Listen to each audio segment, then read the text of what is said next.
Good morning, Good morning, good everybody. morning, good morning. Happy Monday. Welcome to Two Peas in a Podcast. As preluded, this one is going to be fun. It As starts always. off.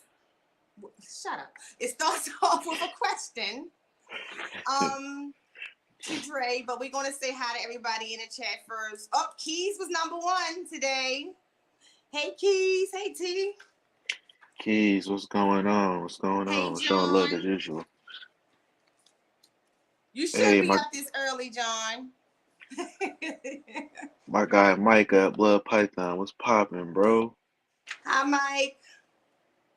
Micah. Micah. I'm There you sorry. go.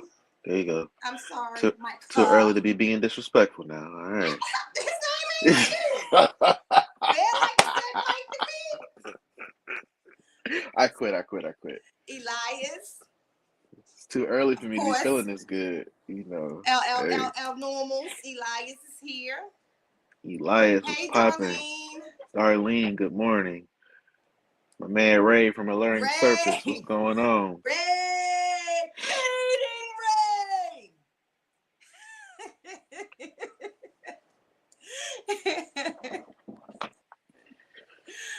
All right. Hey, Christina's here. All right. Don't think I missed anybody else yet, but as everybody come on in, just welcome. I'm gonna post the welcome before we get into this because I got to be focused because I need to know what this fool talking about. So I'm gonna say one thing. okay. I think you may have, or it could even be the way I worded it. My response yesterday may have Been come across cursed? as No. something that I didn't mean. So I'll explain it because our views may be the same. Okay. So, but go ahead. All right, because the way it came off was like, shut up, what you talking about? Could be the way them thick ass glasses translated it. But go ahead. Hold on, let me take my glasses off. Now I can't see nobody. Since you're gonna talk about my glasses, so I can't see nobody in the chat now. But you can see me better, apparently, because I took my big ass glasses off. I'm just Smarty. saying. So the topic of today is reptiles. Which reptiles are good starter reptiles? So when I posed this question to Dre, he said, he explained. He said he doesn't believe in that. But I'm gonna let him go first before I have him correct that. Being as though he has a Cayman over there, I want him to go over there and correct it before we get into this and somebody thinks they can pull off a Cayman as a first reptile. But go ahead. Shit, Cayman wasn't even my first reptile. But no. But go ahead. So my thing is, Gila monsters, but go ahead. I don't like the term beginner reptile because, at least to me, it insinuates that you don't have to have a certain level of knowledge or education to keep this reptile. It's a beginner reptile. So in most people's mind, it's disposable, which is why I hate that term. And I think the question, because when people come to me and ask me what's a beginner reptile, I tell them there's no such thing. The question you should be asking me is, what reptile is going to be good for a beginner keeper? You're the one that has to keep this animal alive. Man, it's the same damn motherfucking thing. No, but unfortunately, not everybody looks at it like that. Come on now, you know how it is in the reptile world.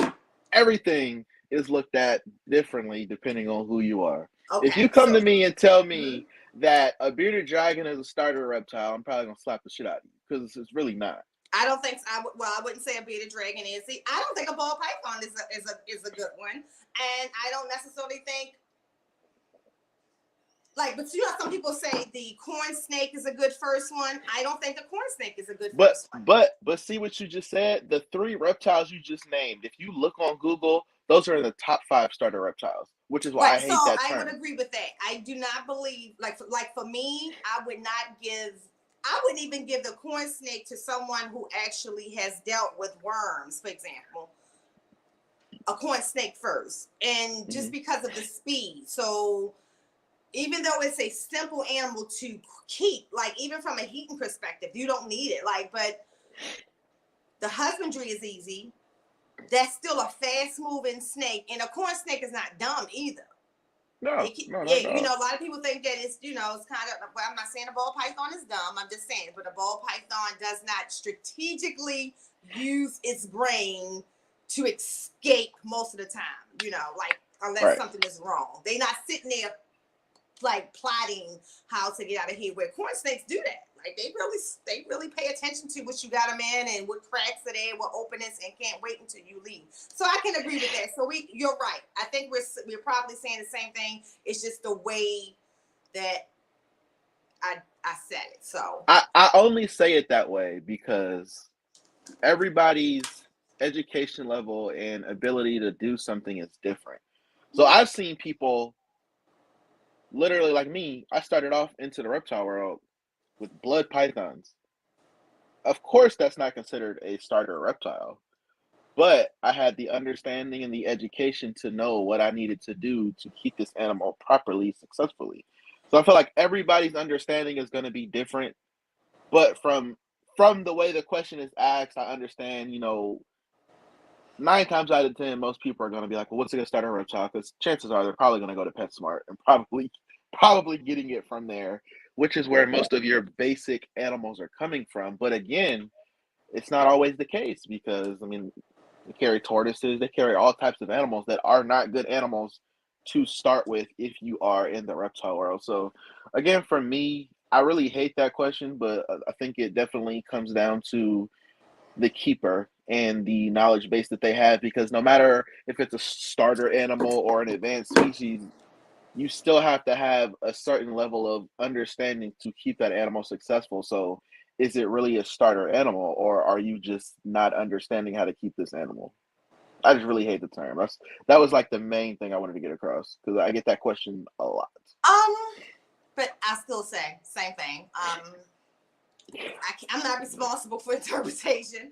Because what I will say to you is that I think keeping retics is easier than keeping ball pythons. And I would say that and for years I didn't get retics because I felt like, okay, let me get the boas first, then I got the boas, then let me get the berm first, and then I got the berm, then let me get the retics. I literally could have started with retics first before even. Well, let's say this. If retics were not because when I first started, it was 32 years ago. Retics would have been still straight out the wild then. So I'm not going to say that. But I'm talking about the retics that we have now in captivity. If those same ones existed 32 years ago, I would have been more comfortable starting off with retics because of their confidence and their ability to actually adapt to their surroundings and their eating habits compared to a ball python. What snake did you start off with first? Ball python. Ball pythons were, and it's so funny because people assume that I don't like ball. Well, I'm not gonna say I breed ball pythons, but people think that that's not my first animal. That's my first animal. My absolute favorite snake in this house is a ball python. I'm shocked to hear that, actually. No, that's all. If you watch any of my YouTube, somebody tell me who actually followed me for a long time. Tell me who my favorite ball python is. You should even know his name. I talk about him all the time. But on my earlier videos, you'll see that I say it all the time that my favorite snake is a ball python. So that's one of the ones that my husband, if something shall happen to me, he cannot get rid of. And it's not a high dollar ball python, honestly. It's a spider. And he is my absolute favorite, and that's Busy. I love Busy. Busy, my husband loves Busy. Busy is a intuitive ball python. So you know how sometimes you get the ball pythons that actually do act like they have a level of intelligence. And I'll give you an example. The day that the green tree was out and we was trying to figure out where did he go, my husband said, look at Busy. The snake is somewhere near Busy.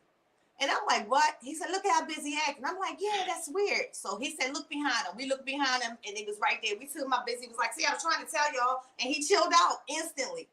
Busy knew that snake was behind him. So I do think that what you're saying is absolutely right. I think specifically though, when it comes to lizards, I never thought a bearded dragon was the easiest animal to keep. Even I kept bearded dragons. I kept them. I think keeping an Asian water monitor is easier than keeping a bearded dragon. I think my whole issue with, and I've seen it, my whole issue with the term beginner reptile is, to some people it translates to the animal being disposable. So basically, like, if I make a mistake, oh, this animal will be fine, or just because this reptile is like $10 or so, then it's okay because it's a starter reptile. They're not really feeling that loss. So I think, yeah, I don't know.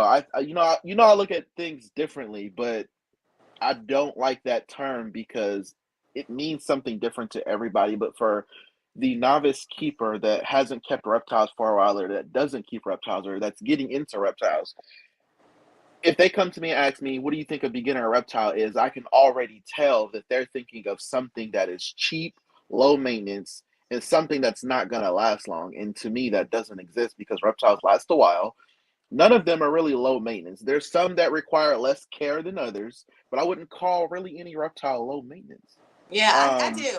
Like, having the animals I have, I can tell you which ones are.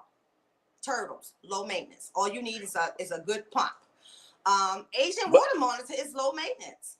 Like, if you are someone who, like, there is nothing I have to do the way he's set up in the beginning, right? There's nothing I have to do with him other than say hi and, give him attention.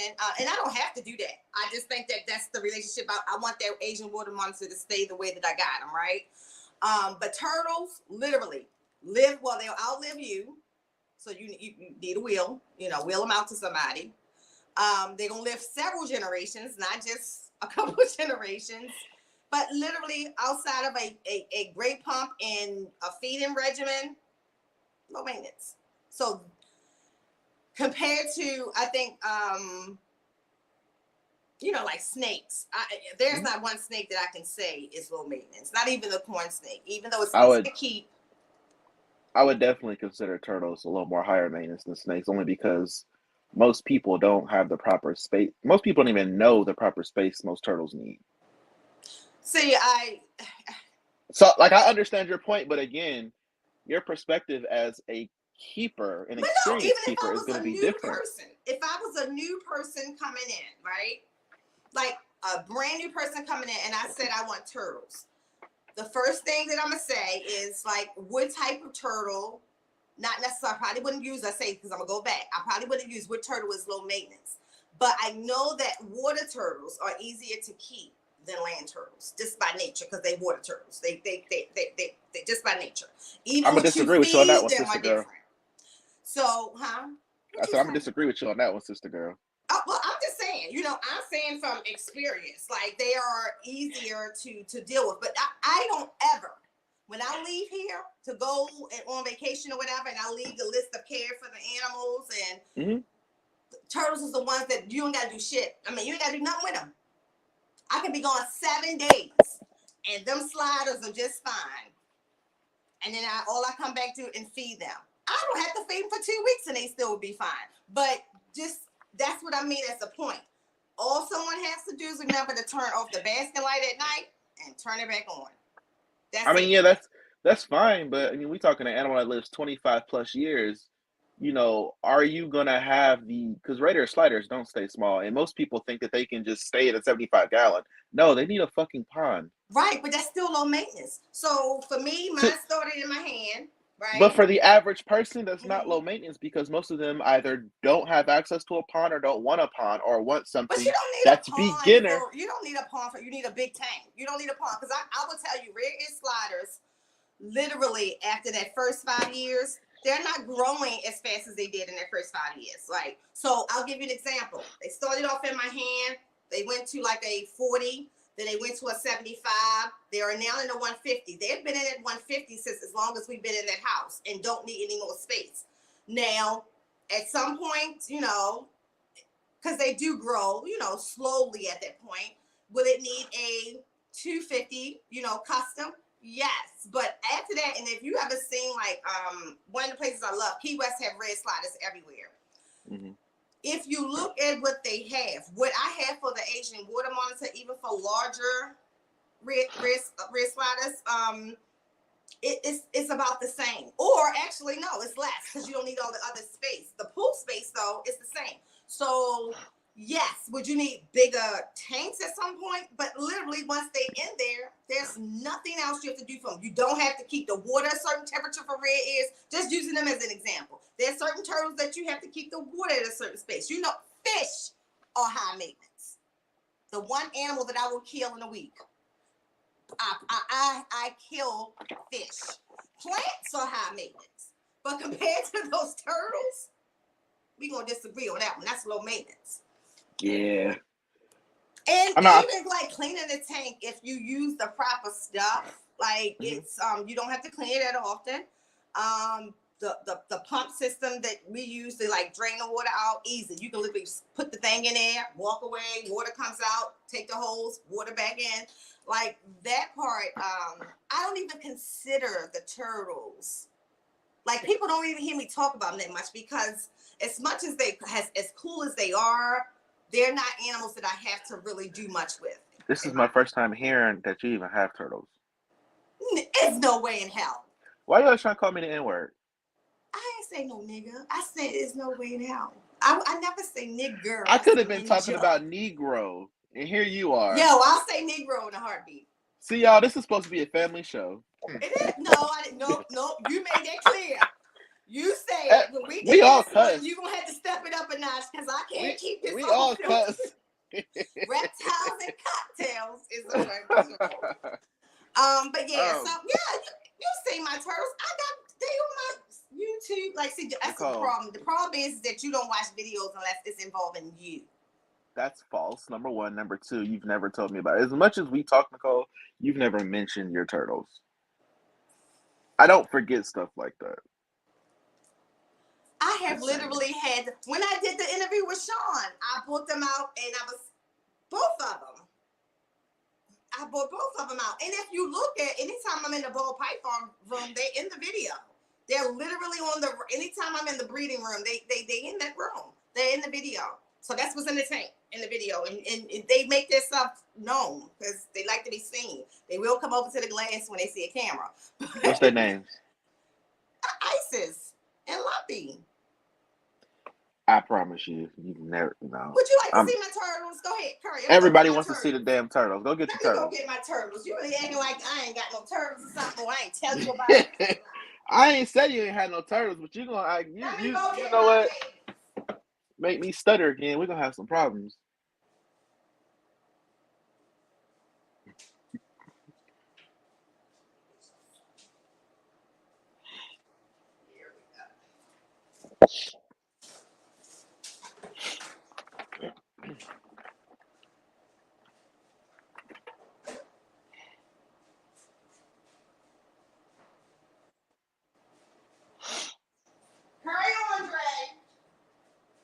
Now she want to take her time. Did all that talking.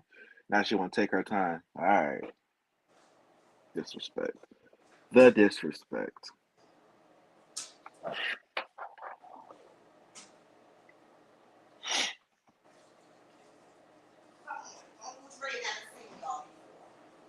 Yeah, so y'all do me a favor. Make sure y'all go like this video. Go like the video, please.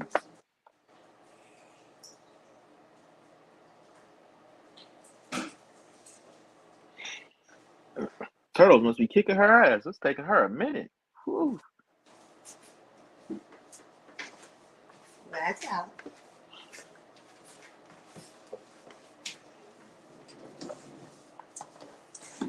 All right. This is Lumpy. And this is Isis. Say hi to Uncle Dre, who claimed he ain't never seen y'all before. I sure have it. And you gonna stop throwing shade at me talking about I only watch stuff I got to do with me. Let me slide this over. Because, hold on. Lumpy will actually try to bite you. If he... I'm weak. She got some... He's pretty nice. She's a sweetie, though. You got both females or male and female? Or... Nope, male and female. So, you can see if I turn them around, one is way bigger than the other one, and the tails are different. That's how you can tell the difference. Well, I know how to tell the difference. I just couldn't see in the camera. So, but yeah, it's my turtles. Right, hold them upside down. You don't give them brain damage, girl. Not sure. You know how many times This one has literally knocked the top off, climbed out, hit the floor, hit the hardwood floor, and be just fine, and just walking around. That's when we found out Turtles wasn't slow. Trying to catch him after he make a good escape. Turtles are fast. That's a lie. They are very fast. And actually, my sister Pam is scared. She's not scared of the snake. She's scared of the turtles because she's got chased by a turtle before. Literally, she says. Right? That's what she saw. I'd rather hear her say she got chased by a snake. That's what she saw. But yeah, anyway, you're gonna stop throwing shade at me talking about I only watch what's got to do with what videos. I mean, that is a lie. I'd be trying to support everybody. I'd be busy myself. I understand, but clearly there's a video and a thumbnail with me like this with two turtles. I don't know how. I mean, I don't catch every single one, but dang. The shade got to stop somewhere. Hey, Dan. And hold on. You want to... Let's see. Let me see if I can get him to do it. Yep, you see him? You see him? You look like he 80 years old. It's like, ah. You don't want to do that. You don't want to do that. I'll let them stay out. So back to the combo. So turtles, that's why you don't see them often because they not high maintenance. So, but I will say that's probably the only one that I can say that you could give to a person as long as they have, like you said, the tank and understand that they're not going to stop growing. Like it took them their weight. I think the camera don't even show how big they are, but when I got them it was in 2013, and both of them could sit in one hand. Literally. I believe it. Both of them. So, question for the sake of the topic. I'm sure you got it before, but I'm gonna ask you: if someone comes to you and asks you to name your top 2 or 3 best starter reptiles, just for the sake of the conversation, how would you answer that? I thought you may say favorite animals. I'm like, it's not a top 3. Okay. Oh, I don't have a top 3 either. It's like a top 20, 5 plus 5. So you know what? I would say for me, if you are, so that's kind of a tough question, but this is for me. This is what I would say. I think turtles are definitely one. I think hamsters is one, and I think birds. The only thing about birds. I said reptiles. Oh, okay. I'm sorry. So all birds, right, I'll give you because technically, hamsters, the motherfuckers gotta go. I can't stand hamsters. If anybody want to know anything about Dre, I despise hamsters. But go ahead. I would definitely say the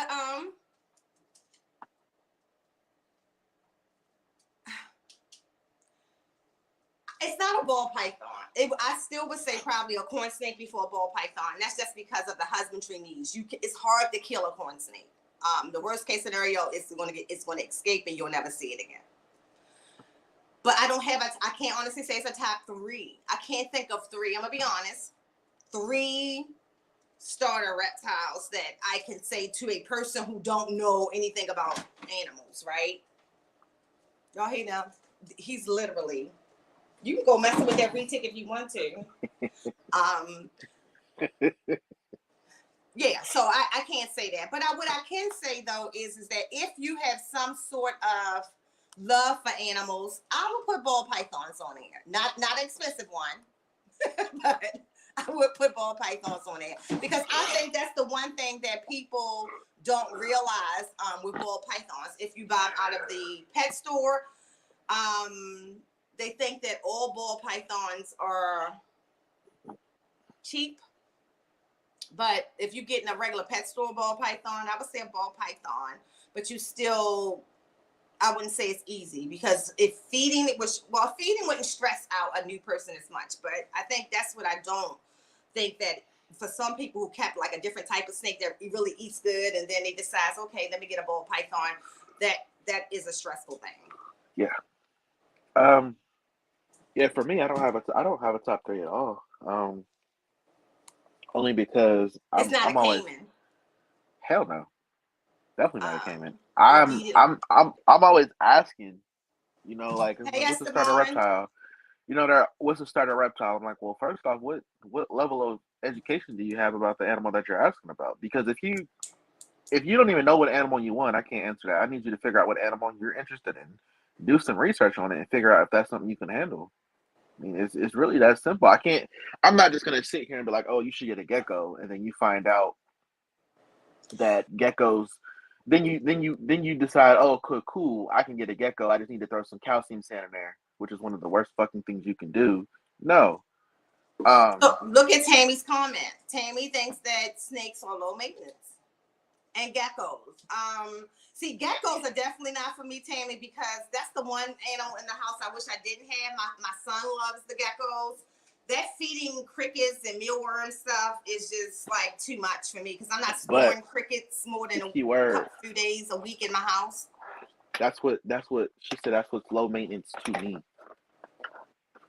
Which obviously means that she, you know what I'm saying, for her experience level, that works out fine. I'm saying for the beginner keeper, because I see so many other YouTubers that are like, oh my gosh, best 5 beginner animals, you know, and they name off every animal that we just named that is not a beginner animal. You know what I'm saying? So bearded dragons, and personally, I agree with you on the ball python. If it came down to it, and this person has, you know what I'm saying, the understanding and wants to get a snake, I would recommend a ball python over a corn snake or a rat snake. And the reason for that is corn snakes and rat snakes are known to be flighty. So if it's somebody that's trying to get over their fear of snakes or just wants to get into snakes, that is not going to that's not going to ease their mind. They want something that's going to be relaxed and something they can literally just ease into. So yeah, ball python would be dope. But I feel like no matter what animal you recommend, there's gonna be that kind of downside to keeping that animal, which is why I say they need to have a certain understanding of whatever reptile it is they're trying to keep. All right. So I'm gonna touch on this one because you said it and Ray said it. So I'm gonna tell y'all what I think about research, and I'm gonna give it to y'all in this scenario. And I'm gonna respond. Today, I want to fly a plane. I researched how to fly a plane. I flew an assimilation plane. I believe in the simulator. I took off great. I did a nice 1-hour flight and landed that puppy really, really good. I researched how to fly a plane for 10 years. I even sat and flew with 2 top flight pilots, but I still will not be able to take off on that plane on my own. So I feel with research, because this is the thing, it's a certain level of research you can do, because if you research a lot of animals, the shit that you see out there is wrong as I don't know what. Me researching retics, I thank God that I had a breeder who literally took them out the wild, right? And told me everything that I need to know about managing a retic. But the research that I did, like compared to talking to like a Kevin or to a Jim Jolly, was totally opposite of everything that was researched, even in some of the written books, right? And I can tell you that what I did not research and what I did not read is not what allows me to have the retics I have today. It's from the people who had the years and years of experience. So at some point, you have to go back to what, in my opinion, what Dre said, what animal do you want, right? Then once you decide you want that animal, yes, you need the basics of it. I do agree with that. What's the basic husbandry? But the care of it, you're never going to figure it out unless you just get the animal. I can tell somebody right now, and y'all hear me say it, this is how you can keep a retic. But then that retic gets in front of that other person and it does the same exact thing it does for me. I know exactly what that means. Not from a book. Not from a book. Because if you read a book, they will tell you in the book that you always have to use a hook with a retic. And the best relationship you get with them when you don't. You don't. When you can go up to that enclosure and just stare at the enclosure and they know, oh, okay, I'm ready to come out. And they put their head down and slide over. Like people will tell you it's fight or flight. My retics don't fear me. I don't need them in flight mode. So it's like different things that you will have to experience from owning the animal yourself. Research, especially today, is bullcrap. Even on ball pythons, is bullcrap. That's just my opinion. So, yes, research the animal that you think you may like. But if I'm going to really fly this plane, I'm just going to have to fly it to understand that how to apply everything that I read, what works and what doesn't work, in my opinion. Okay. And the plane might crash in that process, and that's what happens. I agree and disagree. First off, flying a plane, you putting other people's lives at danger. You know what I'm saying? Certain animals, you're putting yourself in danger. But my thing is, I've said this in multiple of my older videos. Talking to breeders and people who have the expert knowledge of these animals is research. So that's the type of research that I say. Now, when I say you need to do research on the animal, I get questions all the time from people who know nothing about these animals, and you need to know the basic care. So before I even recommend an animal to you, or before I would tell you, like, hey, I think you should get it, how do you not know where this animal is native to? How do you not know, how big this animal gets? How do you not know how small they start off? How do you not know if this is a live bearing animal or an egg laying animal? Things like that you should know about the animal. Now, yes, for sure. I definitely agree that just like a job, there's no experience like experience. There's certain things that you can't read on. But I do feel strongly that the more you read about the animal, you have expectations of what to expect. So if something does go crazy or something happens that you don't know how to deal with, you don't stress out and you have the understanding to maybe deal with the situation. One thing I hate is when people get an animal and then they start asking questions like, oh, I got this today at this expo. What kind of setup does it need? I hate that because that tells me you impulse bought an animal before doing any type of research, before reaching out to any type of breeder to understand, because now you got to throw a setup together, which is going to start. The animal's already stressed because it's being moved. It's in a deli cup. Now you got to throw this little janky ass setup together for this animal to live in, and it's not gonna be proper. Like, we all know when people, especially people who don't have reptiles or aren't or are new to the game, when they impulse buy an animal, even if they buy a setup at the show, it's not gonna be right. It's gonna be improper. We all know that. I don't care what type of animal it is. I don't care if it's a moon crab. I don't care if it's a gecko. I don't care if it's a ball python. Of course, it's not gonna be the proper setup. So you definitely made some valid points. I agree with everything you said, but I still think there is a benefit. But I think some people don't know how to research. They're just going to read, but they don't know what information that they're looking for. Yeah, and then some people just want to go to Facebook groups and ask questions. That's the worst place you can go. Yes, but see, that's why I don't like the word research. I always say knowledge. Experience is the best teacher. So go to the person who has that animal. So I'll give you an example to what you just said. You stood by me. I made an impulse buy attempt. But the difference for me and somebody else, it was more of not how to get what it needed, right? You heard that whole conversation. It was what I need. I can do that right here, right now. So the Aggies, for example, which I love them things. I'm gonna be honest. You name one after me yet? But I literally got all the information that I needed before even bringing them home, right?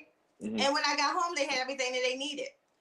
The only thing I needed to know was how big are they going to get? That was my only real question. That was your decision maker. That was going to determine. That was the decision maker because I don't have more space if it needs the Asian water monitors enclosure.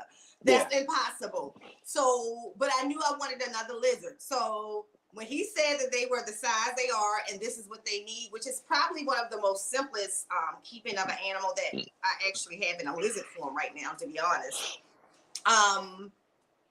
That's a perfect example. I do believe that it's not just about like the setup, because a lot of people, there are people keeping animals right now in an improper setup that's supposed to be, So I think that, first of all, it is more than one way to keep certain animals. I can say that. I'm not going to knock anybody for that, but there's certain animals who just should not be kept in certain things. But we all know what improper looks like. Yeah, but do we? I'm talking about the people, the experienced people, like, because you said there's people that's supposed to be, they're.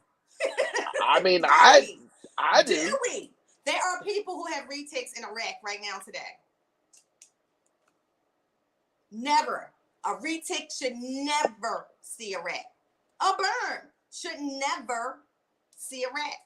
And what I mean by rat, I'm not talking about, people who got a tub and they got it slid into a rack system. You can start them off that way. I'm talking about like a ball python rack.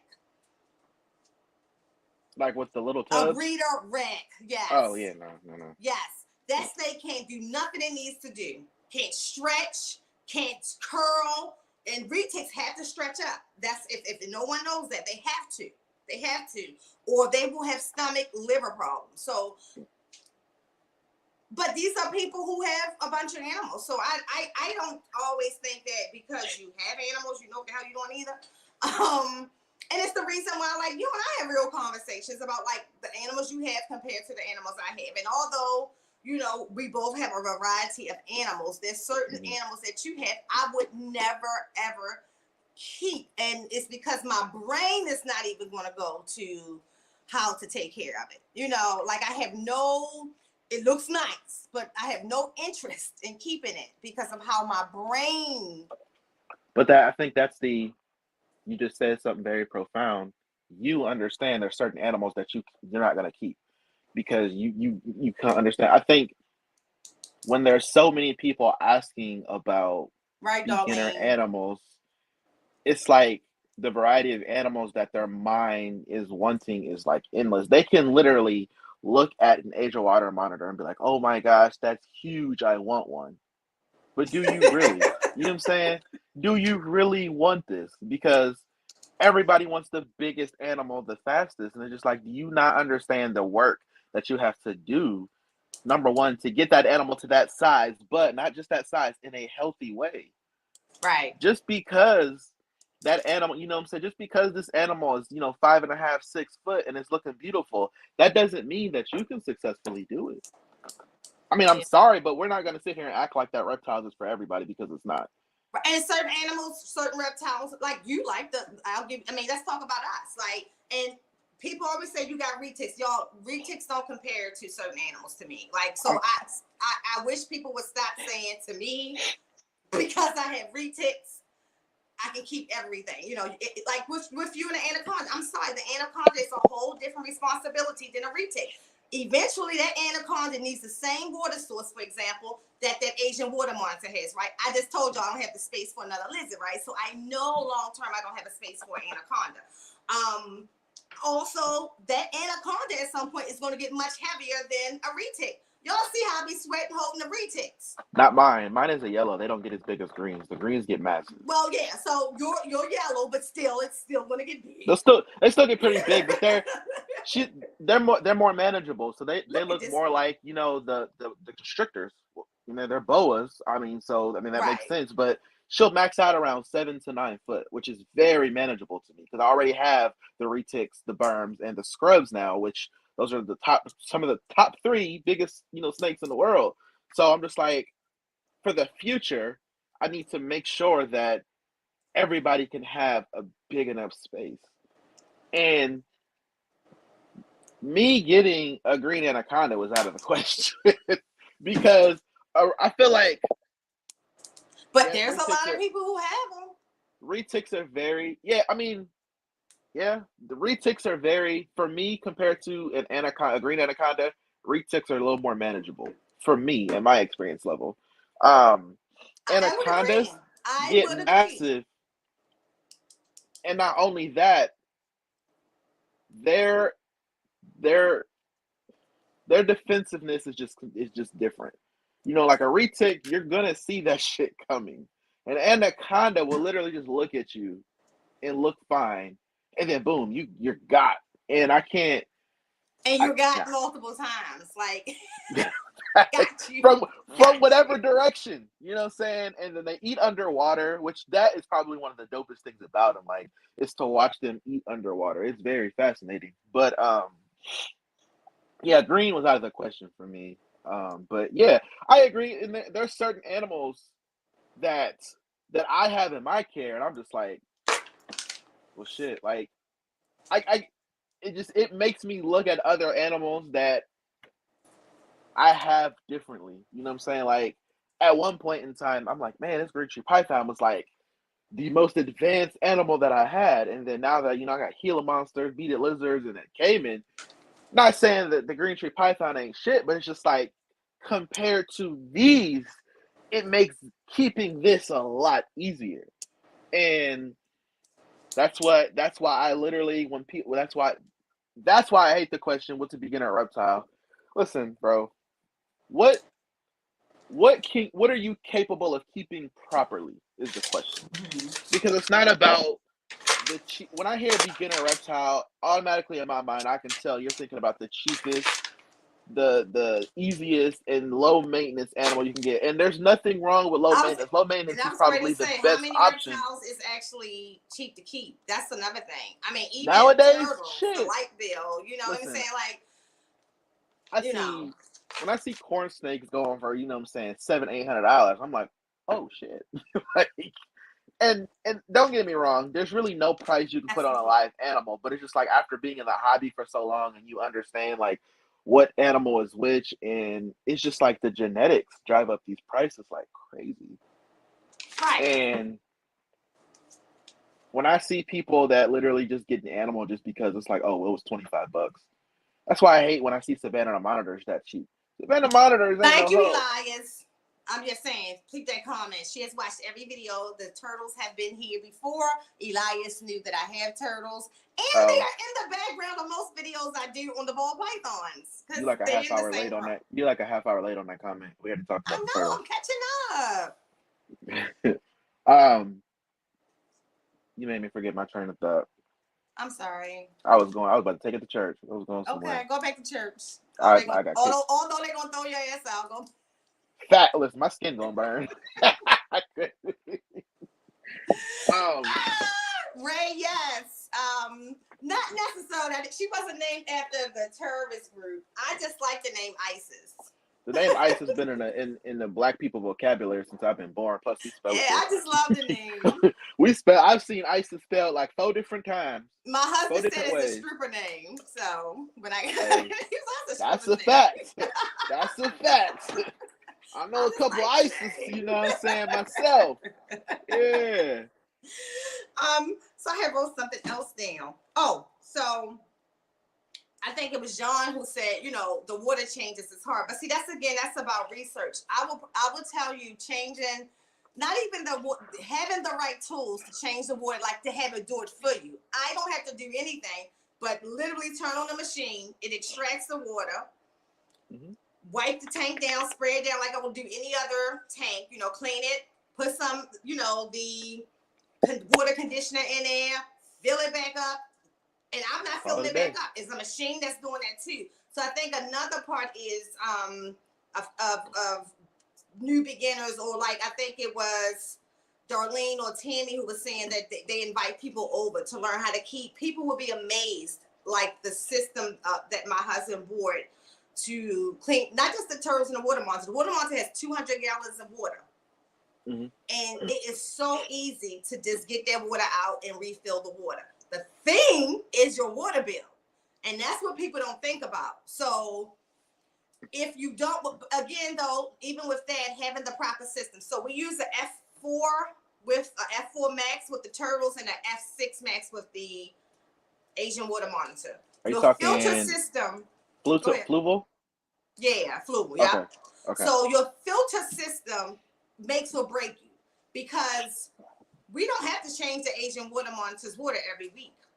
Mm-mm. We don't even have to change it every month, like because of the filter systems. And the way the water conditioner and that system is really good for water monitors. Like, and it tells you which one to get, the 6 or the 8, whatever, depending on what you're using.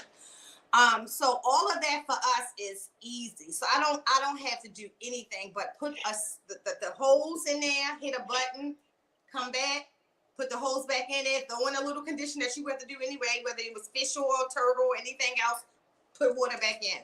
The back side of keeping animals is, especially when you start to get to multiple species, especially when you get to the ones who need all this lighting, is that it's not just the animal you can afford. Like, I will tell you that I get the report that my electric bill is 3 times more than anybody else in my area because of the animals that I keep.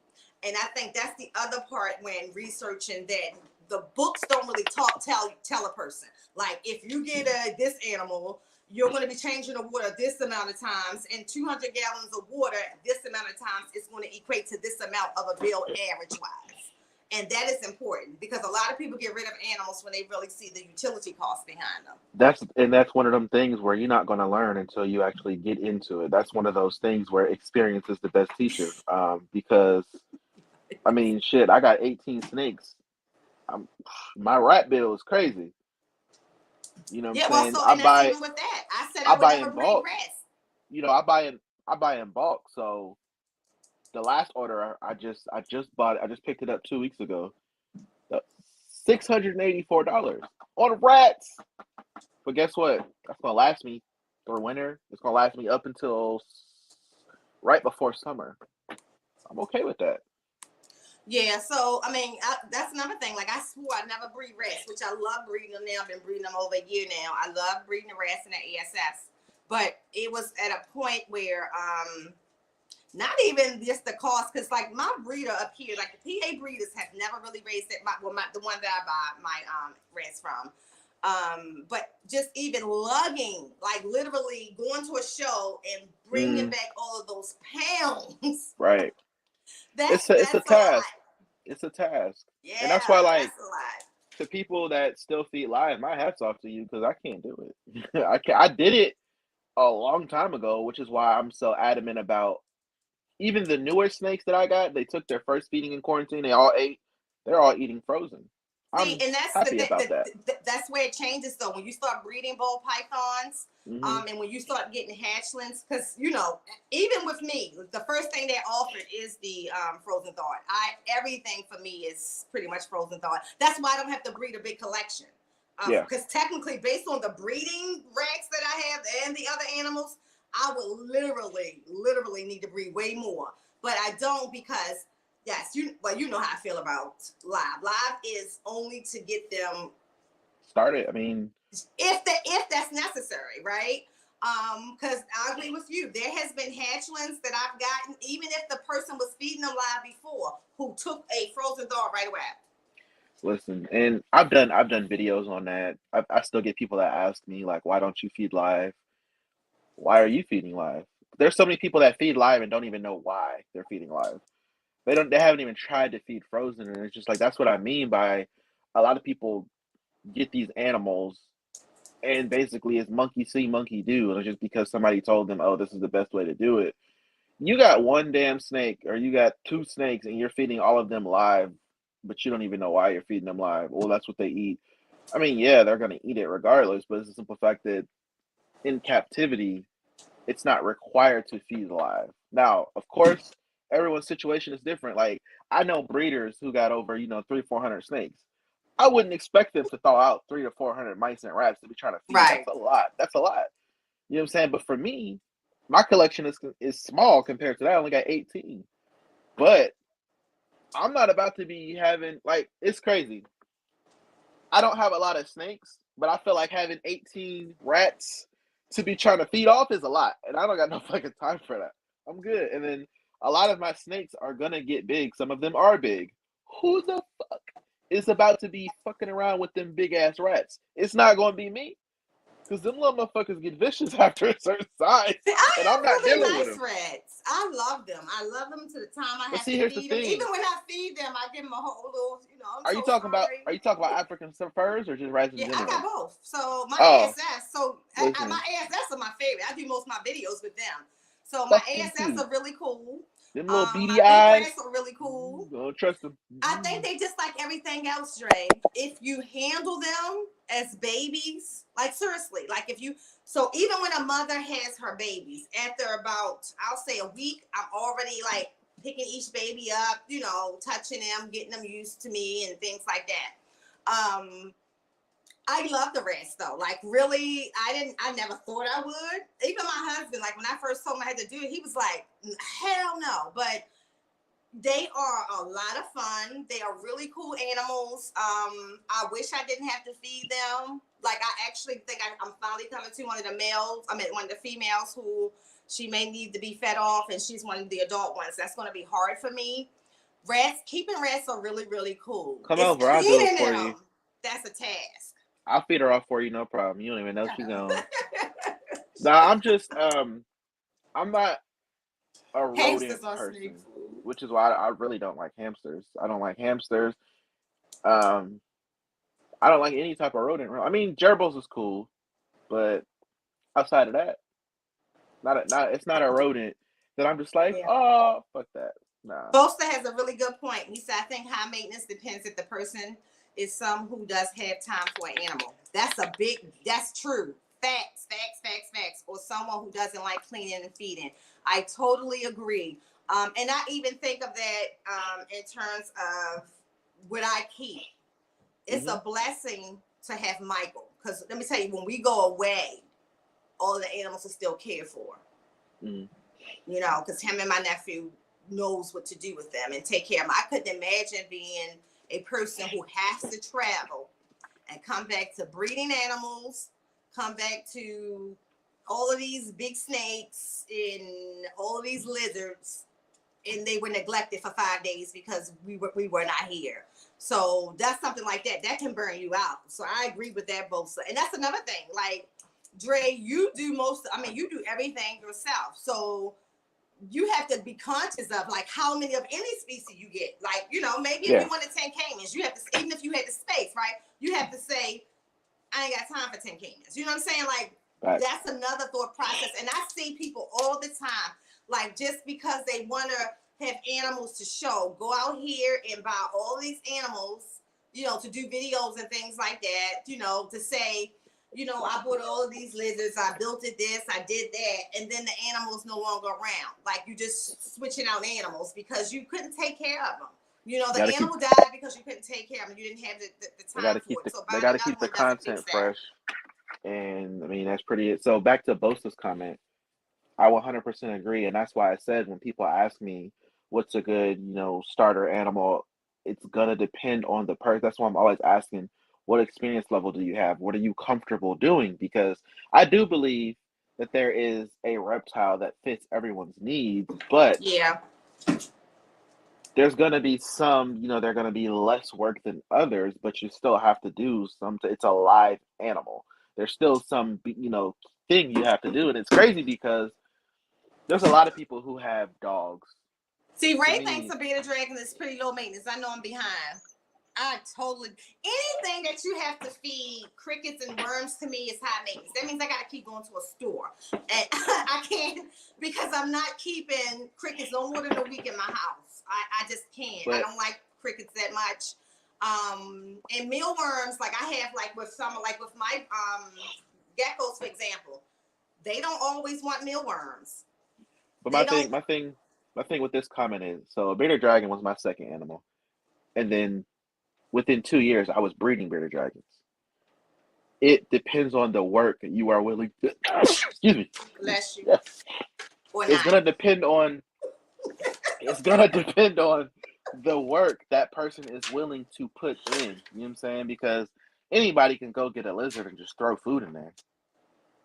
But what is your heat? Because a lot of people don't know how to properly keep bearded dragons. They just think, oh, it's growing, so it's fine. What is your temperature at? Do you have the proper UVB? What substrate, which is probably one of the biggest arguments about bearded dragons and desert creatures in general, what substrate are you using? Do you have a water bowl? Do you know some people believe that bearded dragons, because they're native to the desert, that they don't need water bowls? Dumbest thing I've ever heard. They're in captivity. Provide them with a water bowl.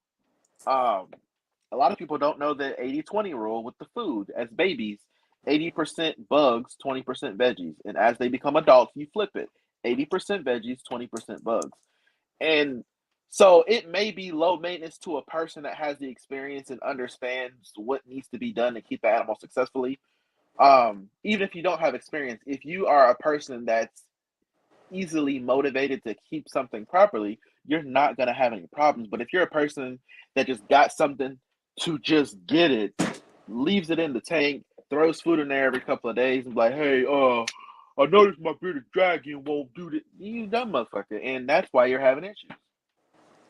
And that goes with any reptile. You get a ball python, you're holding it the day you get it, and then you're trying to feed it and don't understand why it won't eat. Because you didn't let it acclimate. The motherfucker is stressed out. And people don't understand that. Number one, they don't know how to read the snake. Number two, they don't understand that just because an animal seems okay doesn't mean it is okay. They're non-vocal. So there's nothing that they can do. And then, oh, it bit me. Yes, because it probably feels threatened. You need to leave it alone. Christina, I'm going to touch Christina's comment. I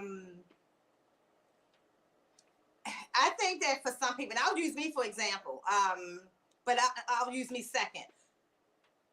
It's not about always being afraid of the animal. So I'm going to use Dre and then I'm going to use me. Dre has a Cayman.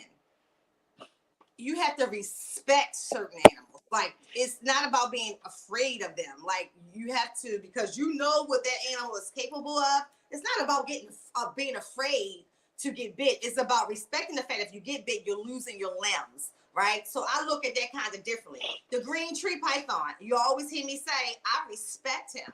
I'm not afraid of him. I wouldn't have him. I still have to handle him. But I respect the fact that if his teeth land on me, that's not going to be a good day. So we're going to try to avoid his teeth landing on me. And I think a lot of new keepers, like even with animals, we don't think, like my friends think, and people, even people in the reptile community, there are breeders who love the video that I did, the live I did on Facebook to show that all you have to do is cover a ball python head, no matter how defensive he is, and he's going to die.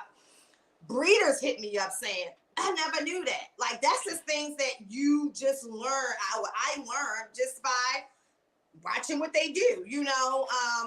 So there are people who might get a ball python, and baby ball pythons are very defensive. I was joking with somebody about this the other day. Like, it was on the Burmese python post. I've never had a Burm who struck at me as a baby. But I've had plenty of baby ball pythons strike. So even for a person, and it's just the ball python to us, that person has to get used to it. They have to respect the animal because people will tell you, they might have bought it, and people will tell them ball pythons don't bite. Like we think corn snakes won't bite. I've heard people who've gotten bit by corn snakes. I've never seen it. I've never been bit by one, but it doesn't mean that it doesn't exist. So I think it's a certain level of respect. My Asian water monitor, as sweet as he is, I know not to walk in his enclosure and not make myself known. He needs to hear my voice. Now, he's not going to do anything to me, but he can hurt himself trying to get away if he's spooked. Like, he can hurt himself really, really bad. So I always, as I'm approaching him, I respect the fact that he needs to hear that someone's approaching before you start hitting them locks and going in. So, yeah, I agree. Now, if you have an animal, Christine, I totally agree that I'm never going to deal with it because I'm scared of it. Absolutely. But I'll use a Cayman for an example. Dre would be a fool to go in. I mean, and you handle your Cayman a lot. Like, you take him outside and everything. But Dre would be a fool to go and pick that Cayman up fingers first, or if you can tell when he's having a bad move and decide, okay, this is the day I'm not going to use gloves. You're definitely going to get yourself hurt. Same thing with my retics. As sweet as my retics are, and it only happens with the females. If I open an enclosure and I touch them and they do the bump, and then I go to touch them again and they bump me again, I come out. They're already telling me this is not the day. For whatever reason, I don't want to be bothered. Look, we cool. Don't make me be uncool with you. Close the door and go about your business. You can go back 3 hours later with that same snake and get them out touch them, and they'll come out with no problem. But you have to respect, like, they are apex predators. And I'll get with the retics. If, like, you talk about the water thing, because retics are ambush predators. So if I see them like all the way underneath their water and I go into their enclosure, I make sure they come out first. So there's no confusion. So that's a respect thing. And these are animals that I'm not afraid of at all. Y'all see that, but I respect them. Yep. And that goes back to, like I said before, being able to read your animal and knowing what it means and how to, even then, if they're in a certain mode that's other than the mode you need them in, how to get them out of that mode. We talked about the green tree python. 9 times out of 10, if my green tree python light is off, he's in food mode. But to get him out of that mode, I know I need to open the door, let him strike first, then I can reach in there. It's a feed response. Reach in there, grab his perch, and do whatever. And then also, going back to what you said, where you said, most people are like, ball pythons won't bite or this. There's an exception to every rule. Like I said in the last video we just did about when we did retics and berms. I said, now I will say people paint retics to be these monsters, and berms are supposed to be puppy dog. I've seen very defensive berms, and I've seen puppy dog tame retics. So don't be fooled by that. Either way, they are both large constrictors that should be taken seriously. So I think that is where I don't like, the whole research piece, because people can go online and just read whatever they want. And that's why I consider research talking to breeders, actual, like, good, reputable breeders that have a good name for themselves, because they're going to give it to you straight and raw. Because 9 times out of 10, a lot of these breeders aren't going to sell you an animal unless you understand what you're getting into. I love Tammy's comment. Good point. Anaconda is like an anaconda. Good point. Gotta respect them. Good morning, Annie. That is a great point. Oh my God. So, the other thing that I think that is important, like when you're telling new keepers, is like, and it goes back to the basic research, but I can tell you, like, one of the basic researches, if you read in a book, people will tell you that tegus and Asian water monitors have the same diet. I literally had this conversation with someone recently because of the person they got their tegus from told them they have the same diet, and they have 2 completely diets. A tegu can eat everything we eat as humans, pretty much. You can feed them that type of food, the same meat, the same vegetables, rice. You can throw a little chocolate in there if you want to. Like, tegus will eat anything damn near. You cannot give that to a water monitor. They are straight carnivores. They are not supposed to have vegetation. And again, if you're not talking to the right people, you don't know that. A lot of people think savanna monitors, and I'll give you that's another example. They so confused about a savanna monitor diet. So when Ray was saying, like, the basic research, I think that even when it comes to some of the basic research, what's in a book, we have to change a lot of that, because I can tell you that there are some outdated keeping for many reptiles that's written in a book and given to people to keep. And that's where it comes important to what Darlene or Tim, I can't remember which one said that, your best bet is to go and handle them. Like, when I knew that I wanted more than the 1 or 2 retics, that was one of the main reasons I went to Nerd. I wanted to really see what it felt like to hold a 20-foot retic, right? And see if that would be intimidating to me. See if handling, multiple retics with different personalities was going to be intimidating to me. And it was actually opposite. It taught me that this is actually the decision that I'm going to make, because it's totally different from what I thought it would be like. The same thing with me and Dre jokes all the time that I won't hold the anaconda, but I will hold a caiman, or I want an alligator. I think part of that is a desire level too. When we talk about the desire to have the animal, I think that dealing even with the green tree, I desire to have it. I still love them. You know what I mean? So I embrace the challenge. Ray know at one point I would never touch that thing without gloves. But then, as he got better, I got better. We went to one glove, then we went to no gloves, right? But still, I don't go in there with my bare hand. I put a hook in there first and let him come to me if he's not on the perch off the hook. So, and even then, depending on where he is on the perch, Dre, I don't pick that perch up. Like, I literally, if he's on the corner, I feel better than him being in the middle. Because he can get you from pretty much any angle in the middle. He got range for the entire enclosure.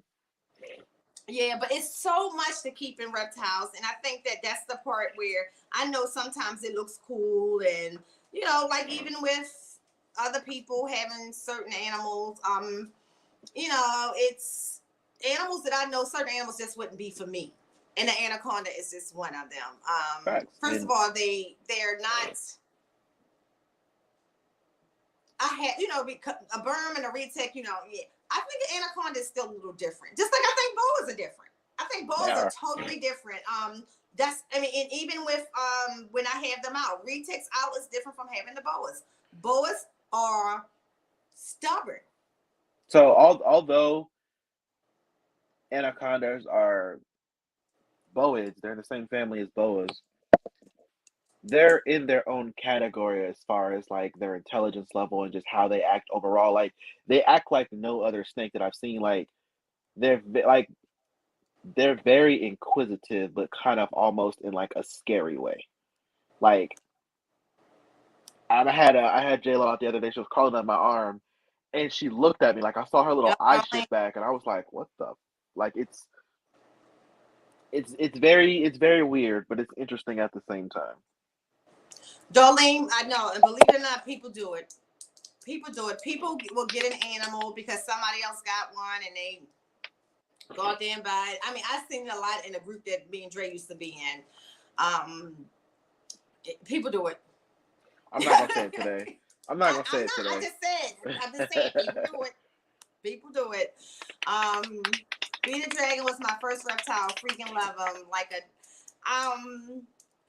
I think they were cool. Not an animal that once the bearded dragon to me was once they, were gone, once they died off or whatever. They was actually something that Michael wanted. I never wanted them. I like big lizards. So that's another example. Yeah. That's why I don't like the gecko.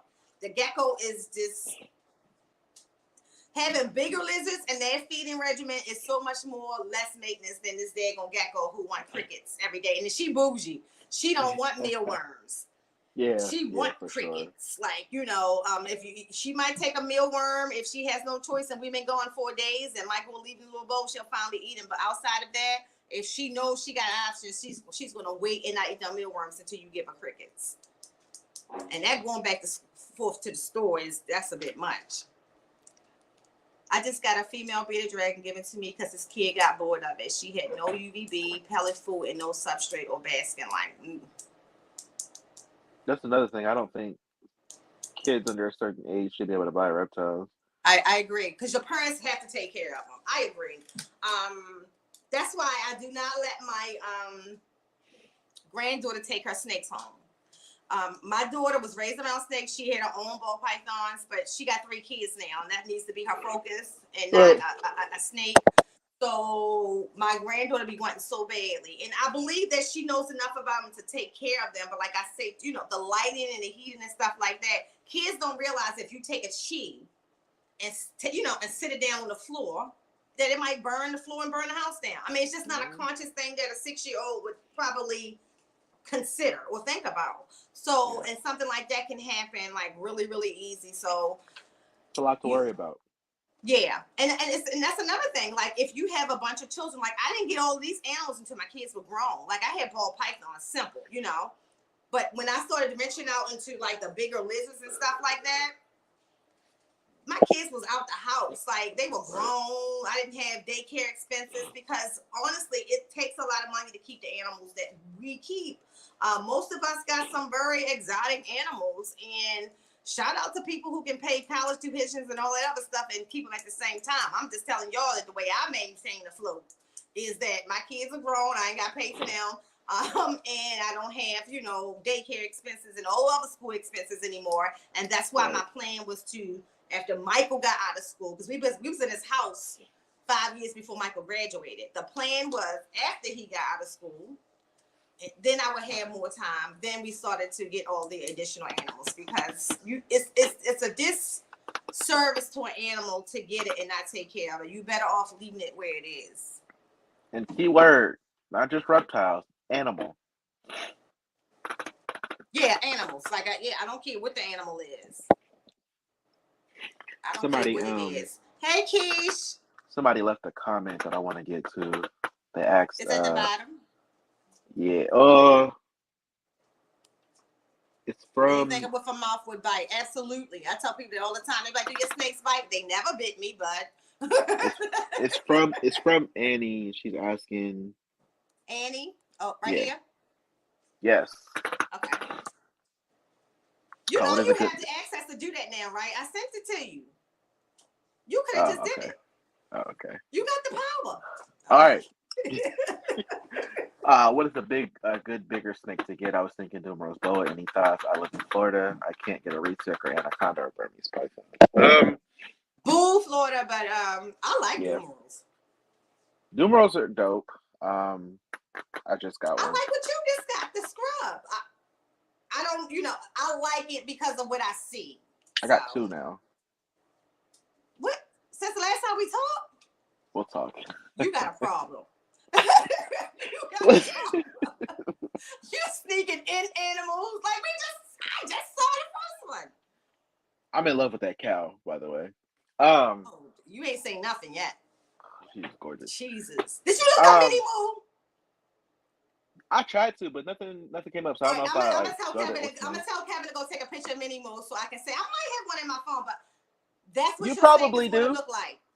And Minnie Moo to me is one of the prettiest cows out there. I mean, mine is very beautiful. I love my golden child, but I forgot you had a cow until you posted the video the other day, and I was like, "Dang, she got a cow too." I was like, "This Nicole, I should have knew better." Well, for me, after the two golden childs I wanted was the Motley golden child son and the cow. So they were the main two that I had to have. So. But I'm gonna get a picture of Minnie Moo so you can see what your cow is gonna look like as an adult. Minnie Moo is one of the dopest cow retics. I love that sunfire coming through on her. She is gorgeous. The dopest ever created. I fed her last night for the first time. It's gonna have all of those blacks and caramels on top of it, and then they're gonna have like the little one right there on the nose and like a little beauty mole. It's gonna be so cute. It's gonna be so cute. I'm excited to watch it grow, and every time it sheds, that's the cool thing about a cow. Every single time it sheds, it's another snake. Like I don't know, on one of my YouTube comments, hey Ron, somebody had posted on the original picture, that's not a cow, it doesn't have any spots. And when I tell you, because this was when I first got her, Lord Jesus have mercy, he got burned up in them comments. I ain't had to say nothing. You know what my comment would have been? I'd be getting petty. It was hysterical. They was like, before you go on somebody's post, you need to know what a cow retic is and how it mutates. Like I was like, okay.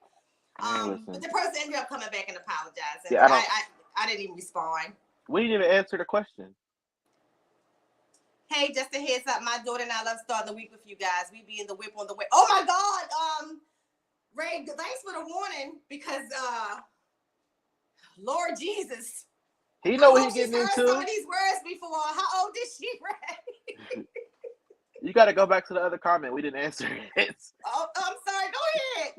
You was answering. I'm just sorry. Personally, if we're talking, bigger snakes that don't get massive, huge, I definitely think boas is the way to go. Thank you, George. I would prefer maybe any type of male boa, something more manageable because the females still get pretty nice size. But yes, Dumeros is definitely a good option. A lot of people think I actually love them. They're considered ground boas. They will actually do minimal climbing, but they still will do a little climbing. But Dumeros boas, it also depends on like what size, because Dumeros are. A lot of people don't realize how big they can get. They get pretty. I mean, they ain't getting no retic size, but I've seen some, 7-foot females. You know what I'm saying? Yeah, hell yeah. Boas it's like period are heavy. Like that's another thing. Like I have a boa that's only about 7-8 feet, but that boa is heavy as I don't know what. Like, and it's harder to maneuver a boa compared to a retic. I can rub a retic and it'll go on, it'll move. Boa hold on to something, it holds on to it. Like, you literally gotta pry a boa away. So I mean, and that's another misconception. Like, I think that, you know, when people look at the big snakes, you know, they're big, but they also move differently. You know, the power of a boa. Even we was talking about last night on we was watching Sexing and Flexing. Mike from Herb Collectors was on there, and we was talking about that. The feeding a boa and feeding a retic. For me, my retics hit, but boas, when they hit their food, it's a different type of hit. Because they use their whole body. Woo! And it's like, boom! You can feel, like, I got some huge tongs. Because me and Luther, he be, you know, me and him be, I'll be like, hey, bro, come on now. But when I feed Luther and he goes to bite it, like, you can just feel it. It's just like, whoa, but I'm like, God damn, like, I mean, literally. And Luther's bit me before, but it wasn't a feeding bite. So it's just like, I would hate to be on the wrong end of that bite. Like, I said that last night. I've been bit by snakes bigger than Luther, and it's like they bite and let go, and I'm like, damn. But a boa bite, and honestly, I would hate to catch my anaconda on a bad day when she's full grown. I'm gonna keep it a buck, because anacondas, when they bite, they don't bite and let go all the time. And there's been a couple times she bit me and she went to retract, but her teeth are so curved that they got stuck in my skin. So she has some trouble, like, retracting her teeth. I'm like, okay, so we need to tame you down now, because I'm not about to be dealing with this when you get older. And she's in shed now. She's growing rapidly. So I'm just like, shit. Yeah, I will tell you that I will and another thing is the boa strike fast too. A retic gives you a warning, guys. Like, you will know that it's about to go down. Sure. Boas can go 0 from 100, and I'm with you, Dre. I don't want to be on the other side. Like, literally, my retics, I'll pull them, I drop that food in. The boas, because they already coming, because they can smell it most of the time, or they anticipating you coming with it. Literally, I slide a crack in the door and, like, throw it. And that's like, for me, people, like, for me, my opinion, and this is my opinion, boas are the ultimate big snake, because they're big, but they're not massive. You know what I'm saying? But they are power packed.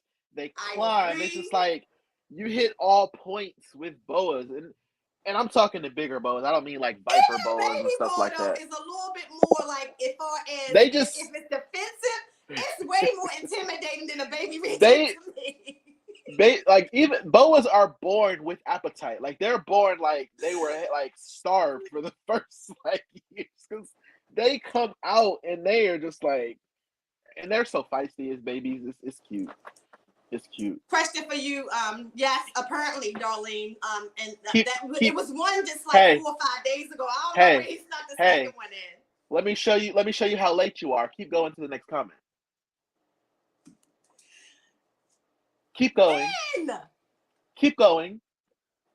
Oh, the whole conversation? Oh, I'm sorry. Keep going. There you go. Well, Dre, you have access to this. I told you. Oh, I'm a next week. I'm sorry. You answered Amy's question, right? Yes. That was, she retracted it. That was it shows in here that she retracted it, but it must have popped in there. But yeah, we answered it. I definitely think so. I just possibly may have gotten a doom room. Cool, Ray.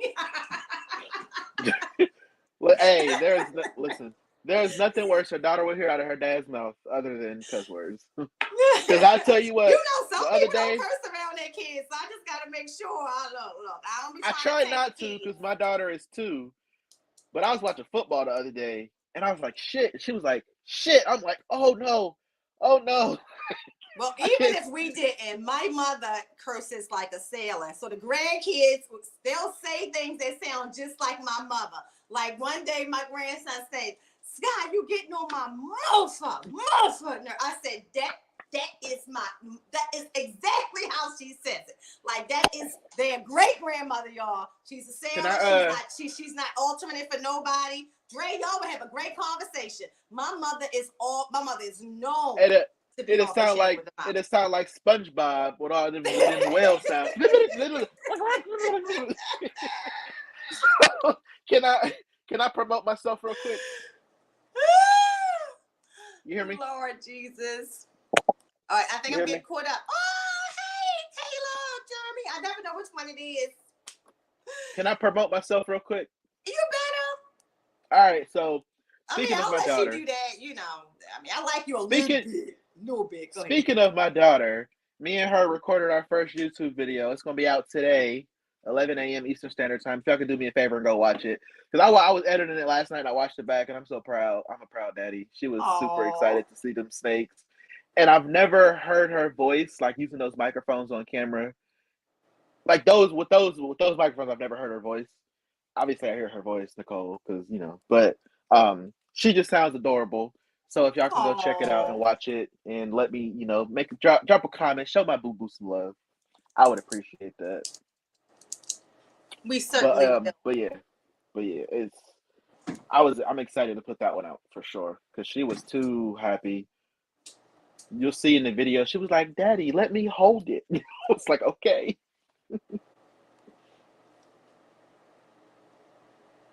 Yes, Rock said, I love boas, but boas are super strong for no reason. I agree, Rock. And boas are stronger than retics. It's for a reason. Tell y'all. And when I say that, maybe in the sense of people think because a retic is so big, so it can wrap more. But a boa, even in its smaller form, is stronger. Like it's. We always gear ourselves when I take them out. That is going to be like if they're onto something, like on one of their climbing apparatus or something like that. Literally, we have to move sometimes the whole thing to put their head to the enclosure to get them to come off. Because once they want something, they're on it. Yeah. If boas were a person, boas would be just that person we all know that lived in prison for like 20 years and they just was lifting weights the whole time. And nobody fucked with them. They just like, when did you get so big? Why? Yeah, boas are but they also I think too, if I had to stay out of the big snakes, because of their eating, they're probably a better boy to keep. If you want a big snake but not a long one, but also get that big snake experience, definitely a boa, because boa. They are very. You already know I'll say blood pythons because blood pythons just shy of I don't know length, nothing about blood. He can speak on that. I don't know about the blood python. I never will know about the blood python. The only thing with boas is most people, you know, you just gotta be careful not to overfeed them. You know, to those power feeders out there, no snake should be overfed, but boas specifically are known, for those, So just to give you an example, my boas will eat every time. That's the problem. Boas will They're on the same feeding regimen as my retics. So my retics get my large retics get one rabbit a month, and boas get one large or jumbo rat a month. And if they can push it to like 6 weeks, if they showing no signs of wanting to eat, and then in the wintertime, like sometimes I'll go November to January and don't feed the boas at all. Because the older ones. Mm-hmm. So with Luther, I do every 4 to 6 weeks, and it's a jumbo rat. But if in that 4 to 6 week period he hasn't pooped yet, then I prolong him. That way he doesn't get backed up. And you know what's crazy? As big as he is, my blood python's poops are way bigger. It's crazy. It's really crazy. When it comes to poop, definitely the retics poop is, especially once they get over 10 feet. Like literally, it's like horse horse poop and horse pee. Like it's a lot. It's a couple times I peeked in my cage. It's like, did I take a shit in here? Like it's crazy. It's crazy. I'm telling you, like it is a crazy lot. And I don't think that you realize, like, until you see it in person, it really it's like a pile of horse or cow stuff. And you can smell retic poop. So you can come in the house and you be like, a retic pooped. Like one of them pooped. And see, with Bloods, their poop is damn near odorless. Oh, that's pretty why cool. I like it. Yeah, it's oh my they gosh, pretty much Holly, I'm so sorry. Blood's pretty much like, I'm not gonna sit here and say I ain't smelled it. I've smelled it, you know what I'm saying? But Blood's just like, I done married Jeremy off to Kayla. No. I got it. Matchmaker. Oh Lord. Uh-oh, somebody said I'm gonna fight this Kayla girl. I'm sorry. Look at you starting stuff. Look, now I gotta remember who it is. It is a Kayla. I don't know why I put it with that germ. It's so many Jeremys though. I'm sorry, Holly. Don't fight. We need you. We need you in the hobby. we need peace. Oh, thank you, Ron. Don't forget to subscribe to anybody in the chat that's blue and you're not subscribed to them. You can just click on that link and hit the sub. Make sure you like this video. Huh? I was telling everybody, make sure they like the video. Oh, okay. Yes, please. Annie said that's all you hear about with the blood python, their nasty poop. This is too funny. Bloods are amazing. They're pretty. That was so fake. That's pretty. Man, that was so phony. And I will say over and over again, I actually told Jeremy Wolfel the other day, I do love my carpet. Oh, I will say when that. I said it. I will say, like, literally, you know what? I really do love, and she has not ever been bitey at all. She's actually very, very sweet. Very sweet. That's why I don't believe in stereotypes of snakes. That's why certain snakes I have, like the anaconda, it's just be like, it's a stereotype. And it's stupid to give a whole species. You know what? That's what you say. That fool's still gonna need a whole bunch of water at some point. I'm talking about as far as temperament. That ain't got nothing to do with the care. I'm just saying. Like I got a list of reasons why I want an anaconda. Well, if that's the case, if we're gonna have stereotypes, that's the case. Your retic is gonna eat you. I mean, we're just gonna say that. You know what? I told y'all. Keep it fair. Keep it fair. Fit me. Y'all give them a ribbon if any one of them can fit me in their stomach. Any of them. Y'all make sure that y'all put them on the world greatest retic catalog movie. I tell people all the time, I can tell my family, I ain't worried. I'll be an hors d'oeuvre, my short ass, but I ain't worried. You know what I'm saying? It is what it is. You know what I'm saying? I'm a snack in this bitch. You feel me? Delicious. Certified. I'm a fart on my way down, but like even now, dealing with my first breeding male, which is hysterical. He wants so bad. The behavior is different, but he's still sweet. The arching is hysterical to me. Yeah, we talked about arching last episode, right? Oh, it is hilarious. I think the snake looked at me like, why is she laughing so hard? But it's hilarious to me. And the fact that unlike ball pythons, where you gotta look deep to see the hemipens, the retic he's just out there flapping his little wee all around. Like it's just so it's the arching and the whole time all you see is this thing just going like this. It's hysterical, but he's not mean. I still can go in there and get him without the hook. I mean, of course, we're being more cautious now because the reality of it is, again, you got to be smart and respect the animal. A breeding male, and this is why I tell people I don't recommend a male if you're getting into retics first. A breeding male can do some damage if it wants to. Like, so you have to pay attention. I recognize that he's in breeding mode. So when I go to touch him, instead of just touching him like head first now, I touch him on the back of his neck and stuff like that to get a reaction from him to make sure that he's still good. So far, he's good. So I still let him out and everything, but it's sad because I don't want him to breed.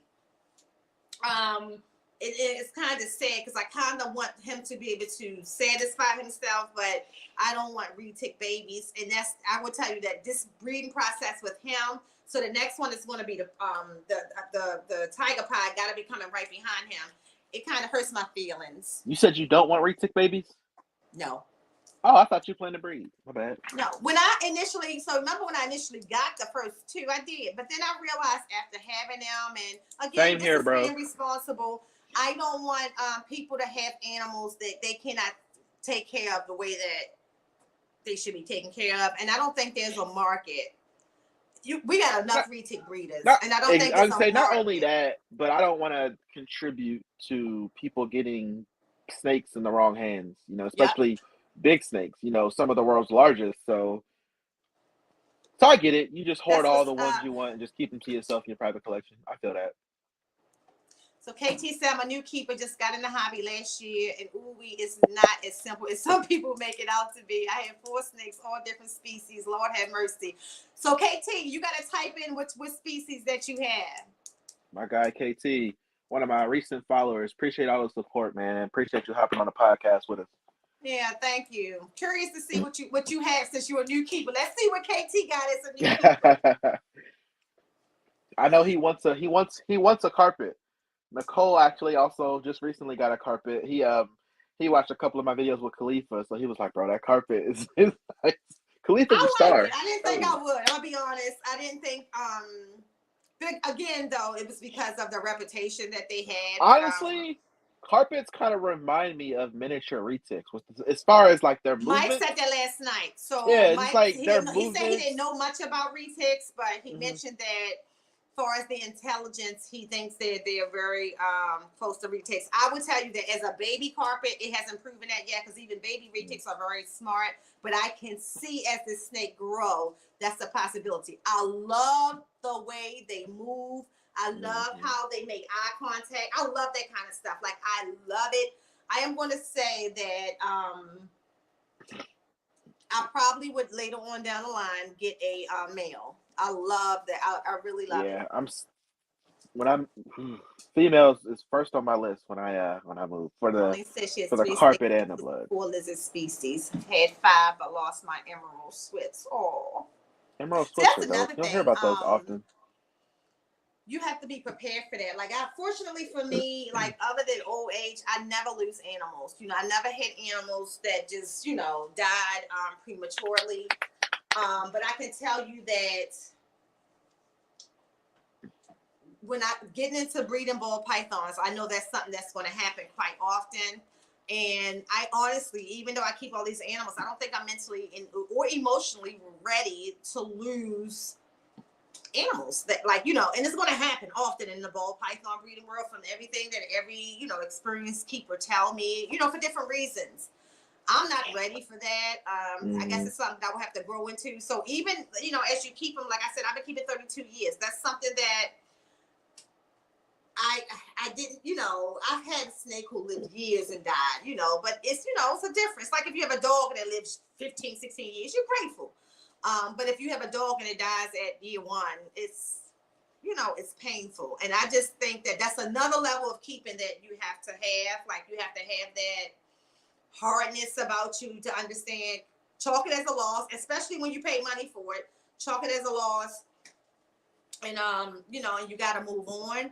But for me, it's not even about the money. It's about being so attached to the animals. Like that would be very hard. So if it ever happened, I will hope it happened when the animal is younger than older. I feel like either way, it's definitely gonna suck.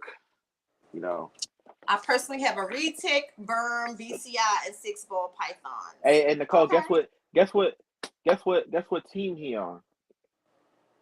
Who? Rock. Yeah. Oh, let me block him. Let me block him.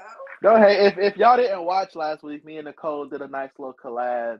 She did why she prefers retics over berms, and I did why I prefer berms over retics. Let me tell you what was interesting. It was fun. It was a lot of fun, and we did it to create a lot of good conversation in the community. It got serious. Some people took it a little too serious. But me and Nicole, no, we had a lot of fun but healthy debates. You know what I'm saying? Like, although we agree to disagree, we did it in good fun. But some people, I was like, whoa, let's take it back a little bit. But me and Nicole bicker with each other about this all day, and it's just something fun. I mean, it got serious. I was like, "Oh my, Dre!" I think people think we were really fighting. Like, the YouTube videos were fun to make. It was a lot of fun. And I think that too. What I loved about the collab, where it was like people who went to say what they had to say on Dre's, and then they would come all the way over here to say what they had to say on mine, and vice versa. But let me tell you what was interesting. Your poll did not line up with the YouTube video. Your poll showed more. Yeah, I didn't understand that. But I will say though, I shared the results prematurely though. So I think I shared them like the beginning of the next day, and then of course after I shared them, they went up again. But Retic still won by like 2 votes. But if y'all haven't watched either video, it was so lopsided. I felt though on the actual. But that's because you got to look at looking at my analytics. I get more people that are new subscribers that watch my videos than returning subscribers. Okay. So most of my people on Instagram, they don't support me, little bastards. But it's cool. But if y'all haven't seen either of the videos, make sure y'all go to Nicole's YouTube to check out her video. Why she prefers retics over berms, and then check out mine. And then we gonna see, you team berm or team retic. But I'm telling you, it was a lot of fun. And what was even dope about it was impromptu. Me and Nicole did not plan this. I was recording a video. I literally hit Nicole up on Messenger, and she was like, "Okay, I'll record it today." I'm like, "You talk about retics? I can talk about retics all day." We put the video out literally like 2 or 3 days later.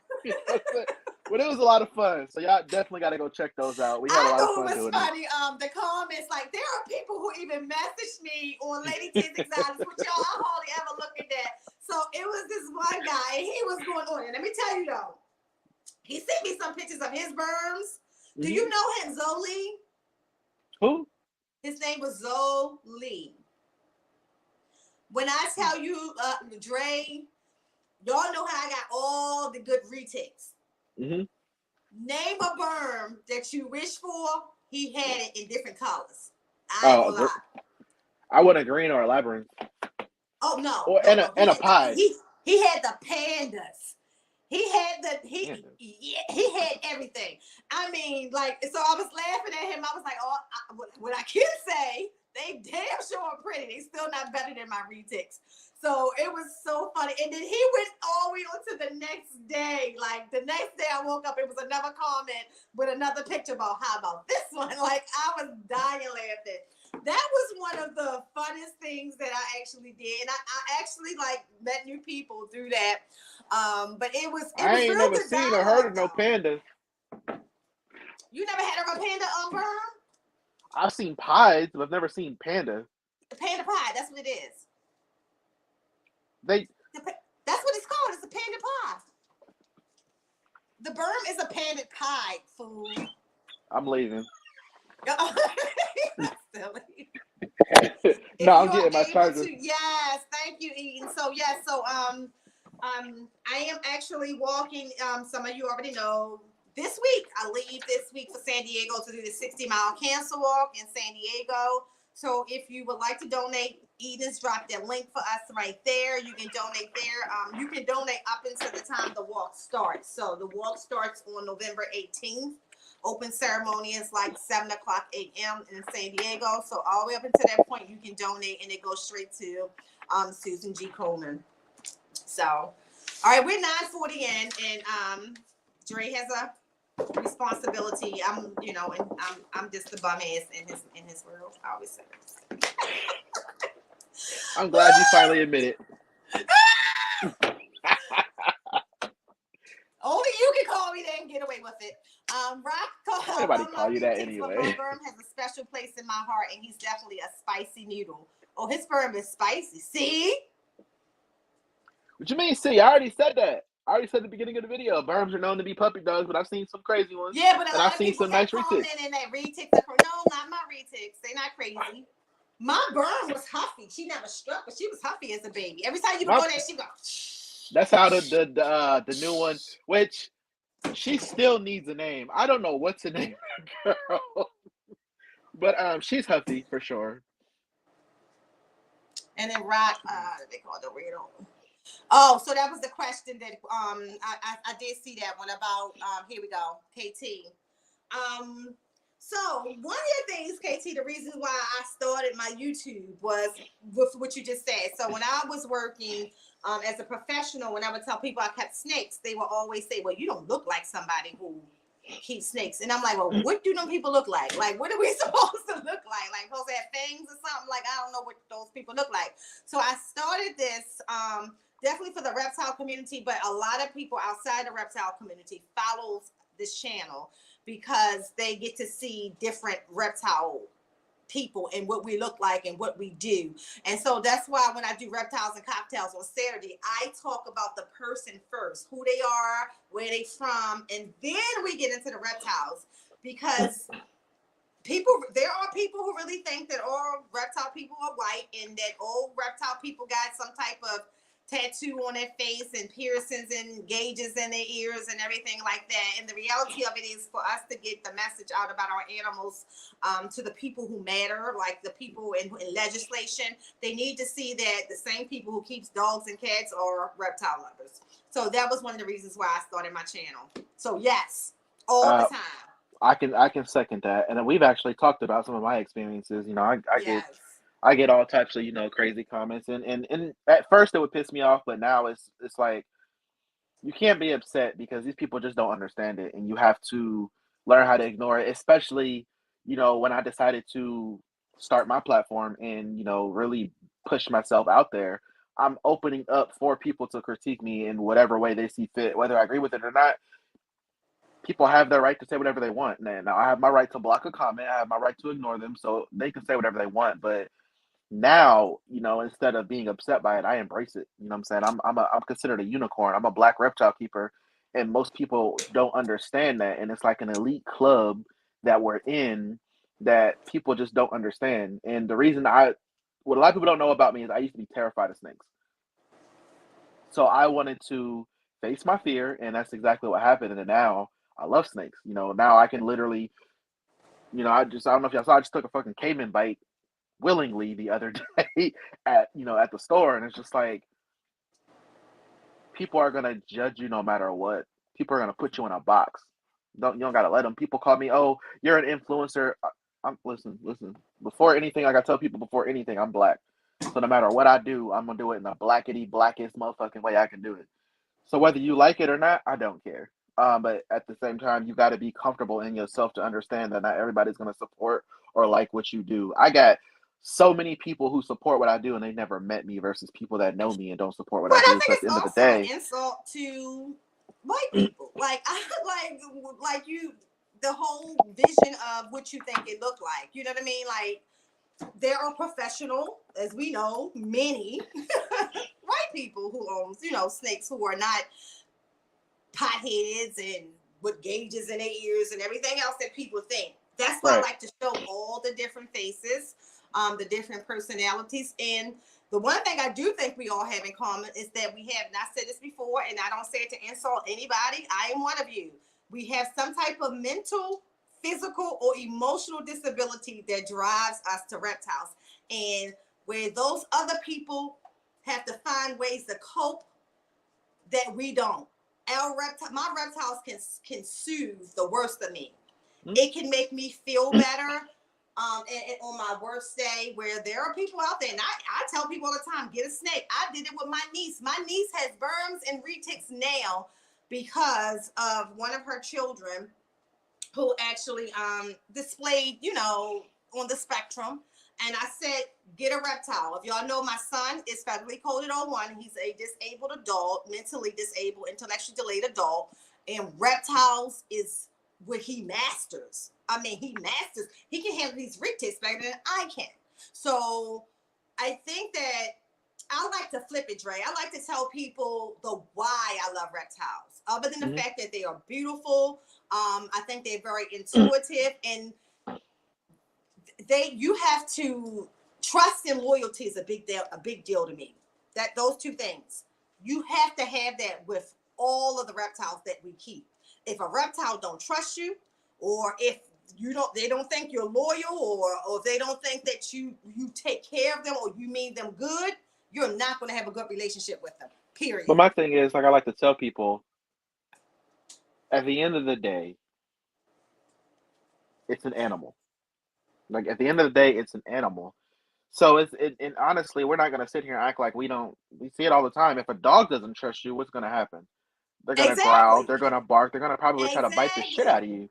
So just because a snake isn't vocal doesn't make them any scarier. Dangerous. And again, I tell people that hate me. I've even lost followers for saying it. I personally don't care.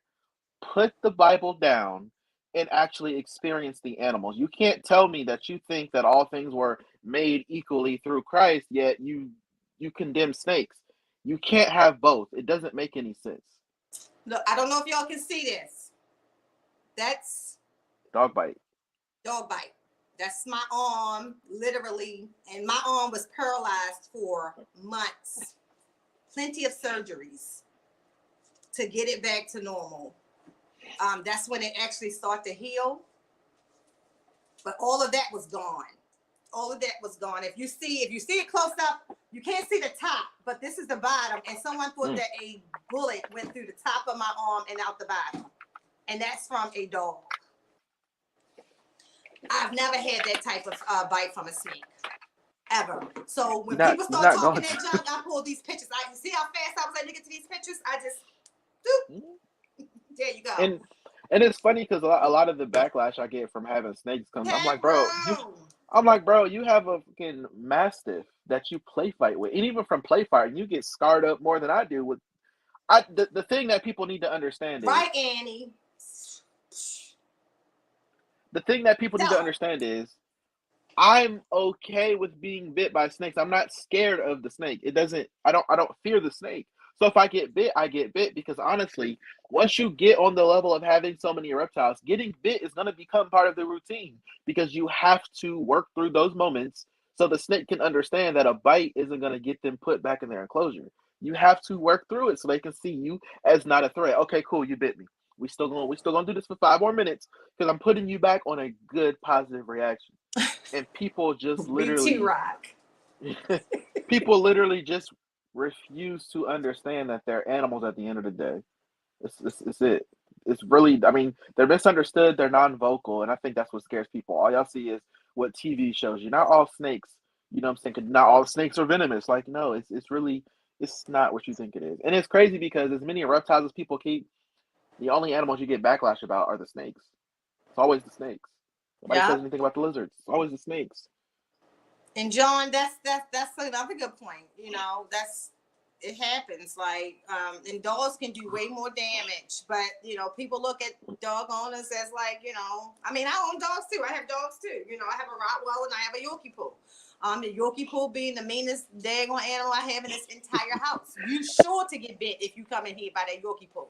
The Rottweiler let you rub his belly as long as he knows that we think you good and he looks and he good. You can touch that Rottweiler all day. That Yorkie Poo is going to bite you. I think small dogs is like low-key depressed. Their life is falling apart. They mentally unstable and they ain't had their Starbucks coffee. So they just be fucking just on edge all the time. That's why I don't like Chihuahuas because they are the meanest dog. And as soon as they're fragile individuals. I can't deal with it. Yeah. So I mean, you know, I think what I love about reptiles and the reptile community, we the coolest people. Like you are one cool person to have any type of animal. But I think reptiles is that one that just makes us elite. That's just my feelings, you know. Somebody else may not think so, but I think it's an elite group of people, and you have to be a special kind of person to love an animal that no one likes that much. And raise them up and take good care of them and make babies and this elite club all is the for great things we get to do. This elite club is for the people that keep them properly and take care of them. Well, true. That's true. I just wanted to throw that out there. But I think the goal, like even with like having these shows, like even though me and Dre joke a lot through we do this to try to make the community better. A lot of our topics come from just things that me and him see during the week or conversations that we're having during the week. And then we also are two different type of keepers, you know. Some things that Dre keep, I would never. Like some Dre things that Dre have taken out the box, y'all, I don't even know what it is. What in the hell is that, Dre? Like literally, you know, y'all would have seen my animals somewhere in the United States before. I'm like, where did you even get that thing from? Explain it again, like what like, animal do I have that you don't know what it is? I did not know what the bearded dragon was, and then when you say Gila monster, you know I thought it was a Komodo. So it was like you talking about my bearded lizard? Lizard, yeah, the bearded lizard. I'm sorry, I did not know what that was. You remember that? I'm like, what is that thing? Gila monsters are native to the United States. You said what? I gotta feed them today, so I will. Okay, sorry, don't know nothing about them. And I think it was only one of a person who I found out had one is when I interviewed Samson's wife. And she had one. I'm like, oh, you are the other weird person who has one too. Yeah, I'm gonna send you a video. I gotta feed them today. Actually, I gotta feed I gotta feed them today. I got some. It's gonna be live though, so. Yeah, but I respect it. You know what I'm saying? So like, I find it. I mean, I think that's how we became friends. It's just like I respect different keepers for different things. Let me tell you something about this lady. That some people can literally put their king cobras around their neck and touch their heads. You're just never going to see me with a king cobra, but I love to watch it. I love to watch it. I had somebody, they have a picture of them kissing a king cobra in their profile, and they told me I was crazy for having a Dwarf Cayman. Excuse me? I'm normal compared to you. I'm not kissing no venomous snake. Nah. Yeah. I think venomous is a whole nother. The reality of it is that you can get bit by your caiman and live. You might lose a finger or wrist and hand and a big chunk of your arm, but you'll live. People who have venomous make a conscious decision every single day that I'm willing to die to engage with this animal. Like even watching like a Cody who's good at it. It was one video he did with Godzilla. This is when he first got Godzilla, and he was kind of trying to tame him down and everything, work with him. And Godzilla came across that room, like he slid across that room like it was nothing. And I swear he got bit. My anxiety went like 110. And I'm just watching it on the camera. So being in the same room and that would have happened, I'd have passed out. Like Dre had asked me, but didn't you see cobras when you was at Nerd? I'm at Nerd. I'm at Kevin's. Like, I'm at Nerd. I already know that these animals are not going to slide across the room at me. Like, I know he won't take me to those that would do that, At that time, Lilith was still alive. And of course, he was taking out Lilith for me. But outside of, there's a whole nother section of animals that I'm sure Kevin would never take me to in his other building because he know that I probably would die, So I was okay. Like with the people talking about, I held the emerald tree ball there. You have never seen me hold the ETB, and you never will. But because Kevin put it in my hand, my brain was so comfortable to just hold this snake. The only snake that snapped at me at Kevin's, and even then he told me it was, and just told me how to hold it, was it was one of the rear fang venomous ones. Mangrove. It was pretty too, but that thing was just off. It was lit. Those are on the list. You fool! It was lit. So so I think that I respect people though who do. Like Mark Reptiles is one of my favorite Instagrams to watch, and he's Mark Reptiles on Instagram. Yeah. He's cool. I talked to him a couple times. He's cool. When I tell you, when I saw he had even a sidewinder, I could have passed out. When I saw that thing, I'm like, that's a damn sidewinder. Man, he got a lot of. I didn't realize how many species of cobra there were until I started following him. I'm like, and it's so cool how he got his mom, like into him, and and everything. So I do love watching him. I think that I admire those people. I admire people who take on the challenges of animals. Like, I laugh when people look at me and say, oh, she got all these retakes. They easy, y'all. They're easy. Listen, these garter snakes compared to what some of my friends got. You know what I'm saying? Like, they got some killers for real. Like, one bite, you might not make it to the hospital. Exactly. I mean, but you going in the ground. Exactly. And and that has to be, like when Tyler got bit by his cobra, his friendly cobra. Remember, that was his favorite. That would never happen. If Tom Crutchfield wasn't there, we would no longer know Tyler Nolan as a living person. Tom Crutchfield saved his life. Tom was there by the grace of God. Well, he was at Tom's facility. Right, but I'm saying, but he also had anti-venom. What else facility he was at who was going to have anti-venom? Well, in Florida, it's required. Right, exactly. That saved his life. And so for me, like, who is it?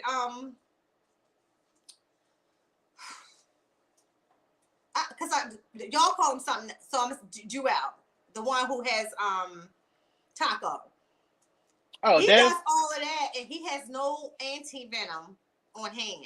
Because he's in Michigan, they don't have laws for venomous in Michigan. You don't have to have a permit, a license. You don't have to have anything. Right, but if that snake bites him, like, he's making a conscious decision every single day that if that snake bites him, you're gonna die. And that's something he has to be okay with. And it seems like, I mean, a lot of people literally put all of their trust in the animal, and they're okay with that. And I mean, I think it's dope. I just hope nothing happens. You know what I'm saying? So, because don't get me wrong, I trust my animals too. But I know on any given day I can still get bit, and that's also what made me change my mind, because I was actually studying to get my permit to start keeping venomous. But then I found out I was going to be a dad, and I keep all of my animals in the house, so I was just I stopped the question.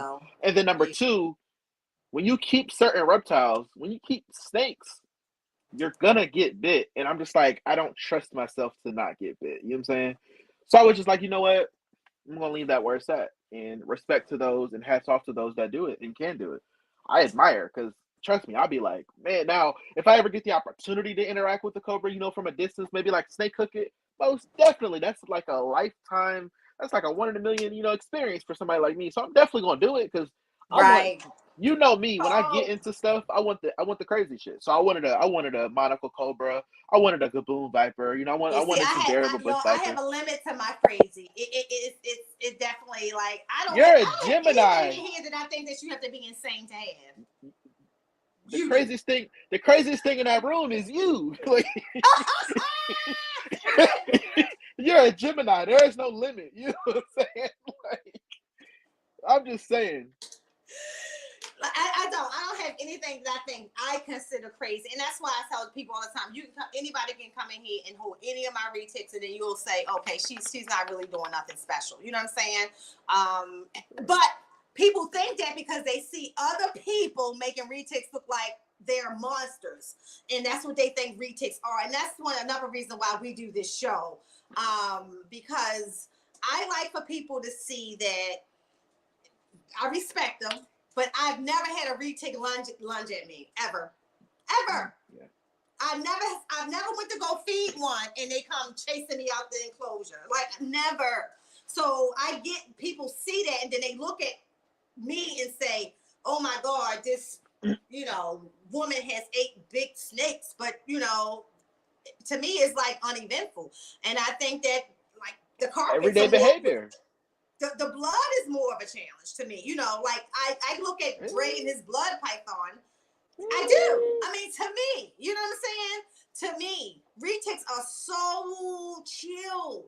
Kato is boring as fuck. I'm gonna keep it a buck. Kato don't do shit. And to the moment Kato decide he wants to bite you, right?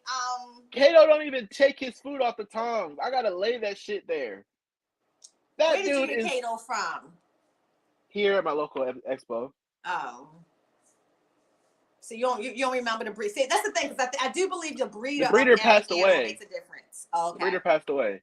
But Kato's one of a kind. but the owner, so I mean, his son is still alive, who actually runs our show here, and he also Vince Tinley, so I still talk to him. But his dad actually passed away, so. Are you talking about Chandler Annie? Oh yeah. Yeah, that's what and you're talking about. Answered. I'm sorry, Dre. Yeah, you be on it. No, you good, But yeah, yeah, Kato. I will say it amazes me how people are like. There's a lot of people they'll message me every time I post like me and Kato. People are literally like, "Oh my gosh, I can't believe you got him so relaxed," and I'm just like, it's like I don't understand why that's so hard for people to fathom. Like to me, I'm just like, okay, cool, it's blood python. Like here you go. Like, but you rub his chin and you give him head. I'm just like, I mean. So Rock, that's my dream animal, the alligator. My dream animal, and I wish we used to have them in Maryland years ago. But that is my dream animal. I want an alligator. I do a lot of research even now. I love to see people handling alligators. I love to, but again, apex predator. You're gonna respect it. But for me, it has to have all of the space, the outdoor pond, and all of that. So when that part of life happens, where I can provide that, in a state that's warmer than Maryland, and my husband finally gets over the thing of alligator, because it's not coming in the house. Like how the Asian water monster is in the garage area, it's not coming here. Where is it gonna go, Nicole? Huh? I said, where is it gonna go? He gonna eat your damn dog. That's what I'm saying. Like literally, both of them. I will buy land to build for an alligator. That part. Like yeah. So it has to be like out where the weather, like even Texas, we thought about, further down the line when my grandkids get older. But that's my dream animal. But no, the alligator is one of the animals I honestly think that you can't even skimp on from the beginning. Like, I mean, it's a caiman is one thing, but an alligator is a whole nother different. Like that's going to grow faster even than a caiman. It's like massive, yeah. Yeah, and I think that if you don't give an alligator what it needs, it's going to not be as handleable, or I don't even want to use the word handleable, but as just like any reptile, if it doesn't have the proper husbandry and the setup, it stresses them out, which drives them to So stress for will sure. make an animal totally different. I totally agree with that. So that's another thing. But yeah, I don't know. I even said to Dre the other day, we was joking. Like, I don't knock people who have any like caimans or anything like that. I actually think that's amazing to me. It does take time but it takes time if you get an untamed water monitor, or if you get a water monitor that's not, that you lose that confidence with, that can be dangerous. Tegus are dangerous. I said to somebody the other day, someone got a tegu, but they said they sent it back because they wanted a bigger one. And they went and got an Argentine. And I'm thinking, who gave a new tegu owner, who sold an Argentine tegu to a new tegu owner? They are naturally evil until a certain point. Like, it takes so much time to tame them down. So I think too that as owners and breeders, we have a responsibility, and that goes back to what Drake was talking about, the retics. That's why I chose not to breed retics. There are not enough people. I got 5 people that I know that I can sell one to, that I know because they know how much I love those animals, is going to keep them good. Outside of that, and you're going to have at least at minimum probably 50 eggs. Who are you selling them animals to? Right. So that's the only reason why I changed my mind. I do think I do wish that the market, the keeping of retics, the people keeping them increases. But I don't see it with all of the challenges and the laws, like in places like Florida. Florida pretty much drives the reptile market in the day. Like what happens in Florida, and that's why I tell people, when people say they don't care about what's happening in Florida, you better care, because let's go back 20 years. Half of the animals we own now were popular in Florida, and then all the bans came, and then a lot of them started off in Florida. States, yeah. Then all the other states close by, Georgia's about to embrace all of the daggone laws that Florida done put into place. So we have to care as reptile keepers. And we'll end that on this note. If you have an animal, a reptile, you should be a member of USR. Period. Period. I swear, I wish if I ever had the moment, I'm going to tell you all now, one of my goals is to become on the legislative committee in D.C. when it comes to these conversations. And my recommendation is going to be two things. If people can keep whatever they want to keep from in aspects of a reptile, you should be required to pass a housing safety test to make sure your animal just can't escape, one. And two, you should be required to be a member of USR. It should not be an option. If you want to keep an animal, you have to be a member of USR. And those are the two things that I would gladly put on the table with legislation to try to kind of help us bridge the gap between the people who think that we're monsters and our animals are in the laws. Make us responsible. Everybody has to have a permit, but they can get to keep whatever they want. If I want to put an alligator in the backyard, is the temperatures conducive to an alligator? And the state will say, no, Nicole, you can't have an alligator there. I'm not going to give you a permit for that, right? It's no different from driving. If you're driving a car and you go take a driver's test, if you fail it, they're not going to give you your license. So I think that it's a way to bridge this with responsible keeping. And I'm telling you, that's one of my goals. And I will make sure that everybody who has a reptile is a member of USR. And there you have it. So with that being said, we want to thank everybody for joining us again another Monday. Absolutely. Andy, you just gave me a topic for next week because that's a whole nother conversation. Is what really is affecting the Everglades. That's we already. Can we agree to that? Can we agree to that? Can we agree to that? All right. So I got a lot to say about that. Other topic. So Andy, come back for next Monday. That's going to be our topic. What is really affecting the Everglades, right? And the ecosystem, and how the laws that have been changed in Florida, how we're going to have that dialogue, because I will tell you that scientifically, that's not truth. It's not truth. I would say, far as most of the animals, let me say there is one that I do believe, but there's most of them, no. It's gonna be a whole lot of agreeing next week. Oh, shut up. Now, this is one that's touchy for me. I love it though. I think it's because I love it. Hey, look, I want everybody in the chat to do your research. Be prepared. We want to chat lit on this topic next week. Everybody share with your people in Florida. Everybody who's in Florida, I want y'all to be able to chime in. For sure. Definitely, this is going to be a good one. Anna, you gave us a smoking topic right there, so thank you. Can't wait. All right, so microchipping and permits could save reptiles from not being kept in places like Florida. Save it for next week. Yep, we're gonna talk about all of that. Peace, y'all. This has been awesome. Thank you so much for all of y'all who stayed in this entire time. This went way longer than we normally go, but again, I just love doing this on Monday. It definitely lifts my days. Thank you, John. And I love everybody new in the chat. I will go through. If you're not blue in the chat, I will make sure that I do that now before I log all the way out. But I appreciate you all, and join us next week. I'm gonna go ahead and get that post out. Dre, we normally do it later in the week, but because we want a lot of engagement on this one, guys, I'm gonna get that we can share it a couple times. You see it on Instagram and on Facebook. Please share it out. So I want this to be packed next week. Annie, that's a banger. That's a banger right there, Annie. Thank you so much. All right, everybody have a blessed day. Stay safe. Enjoy your animals. Have a good week. Be good to yourself. Peace.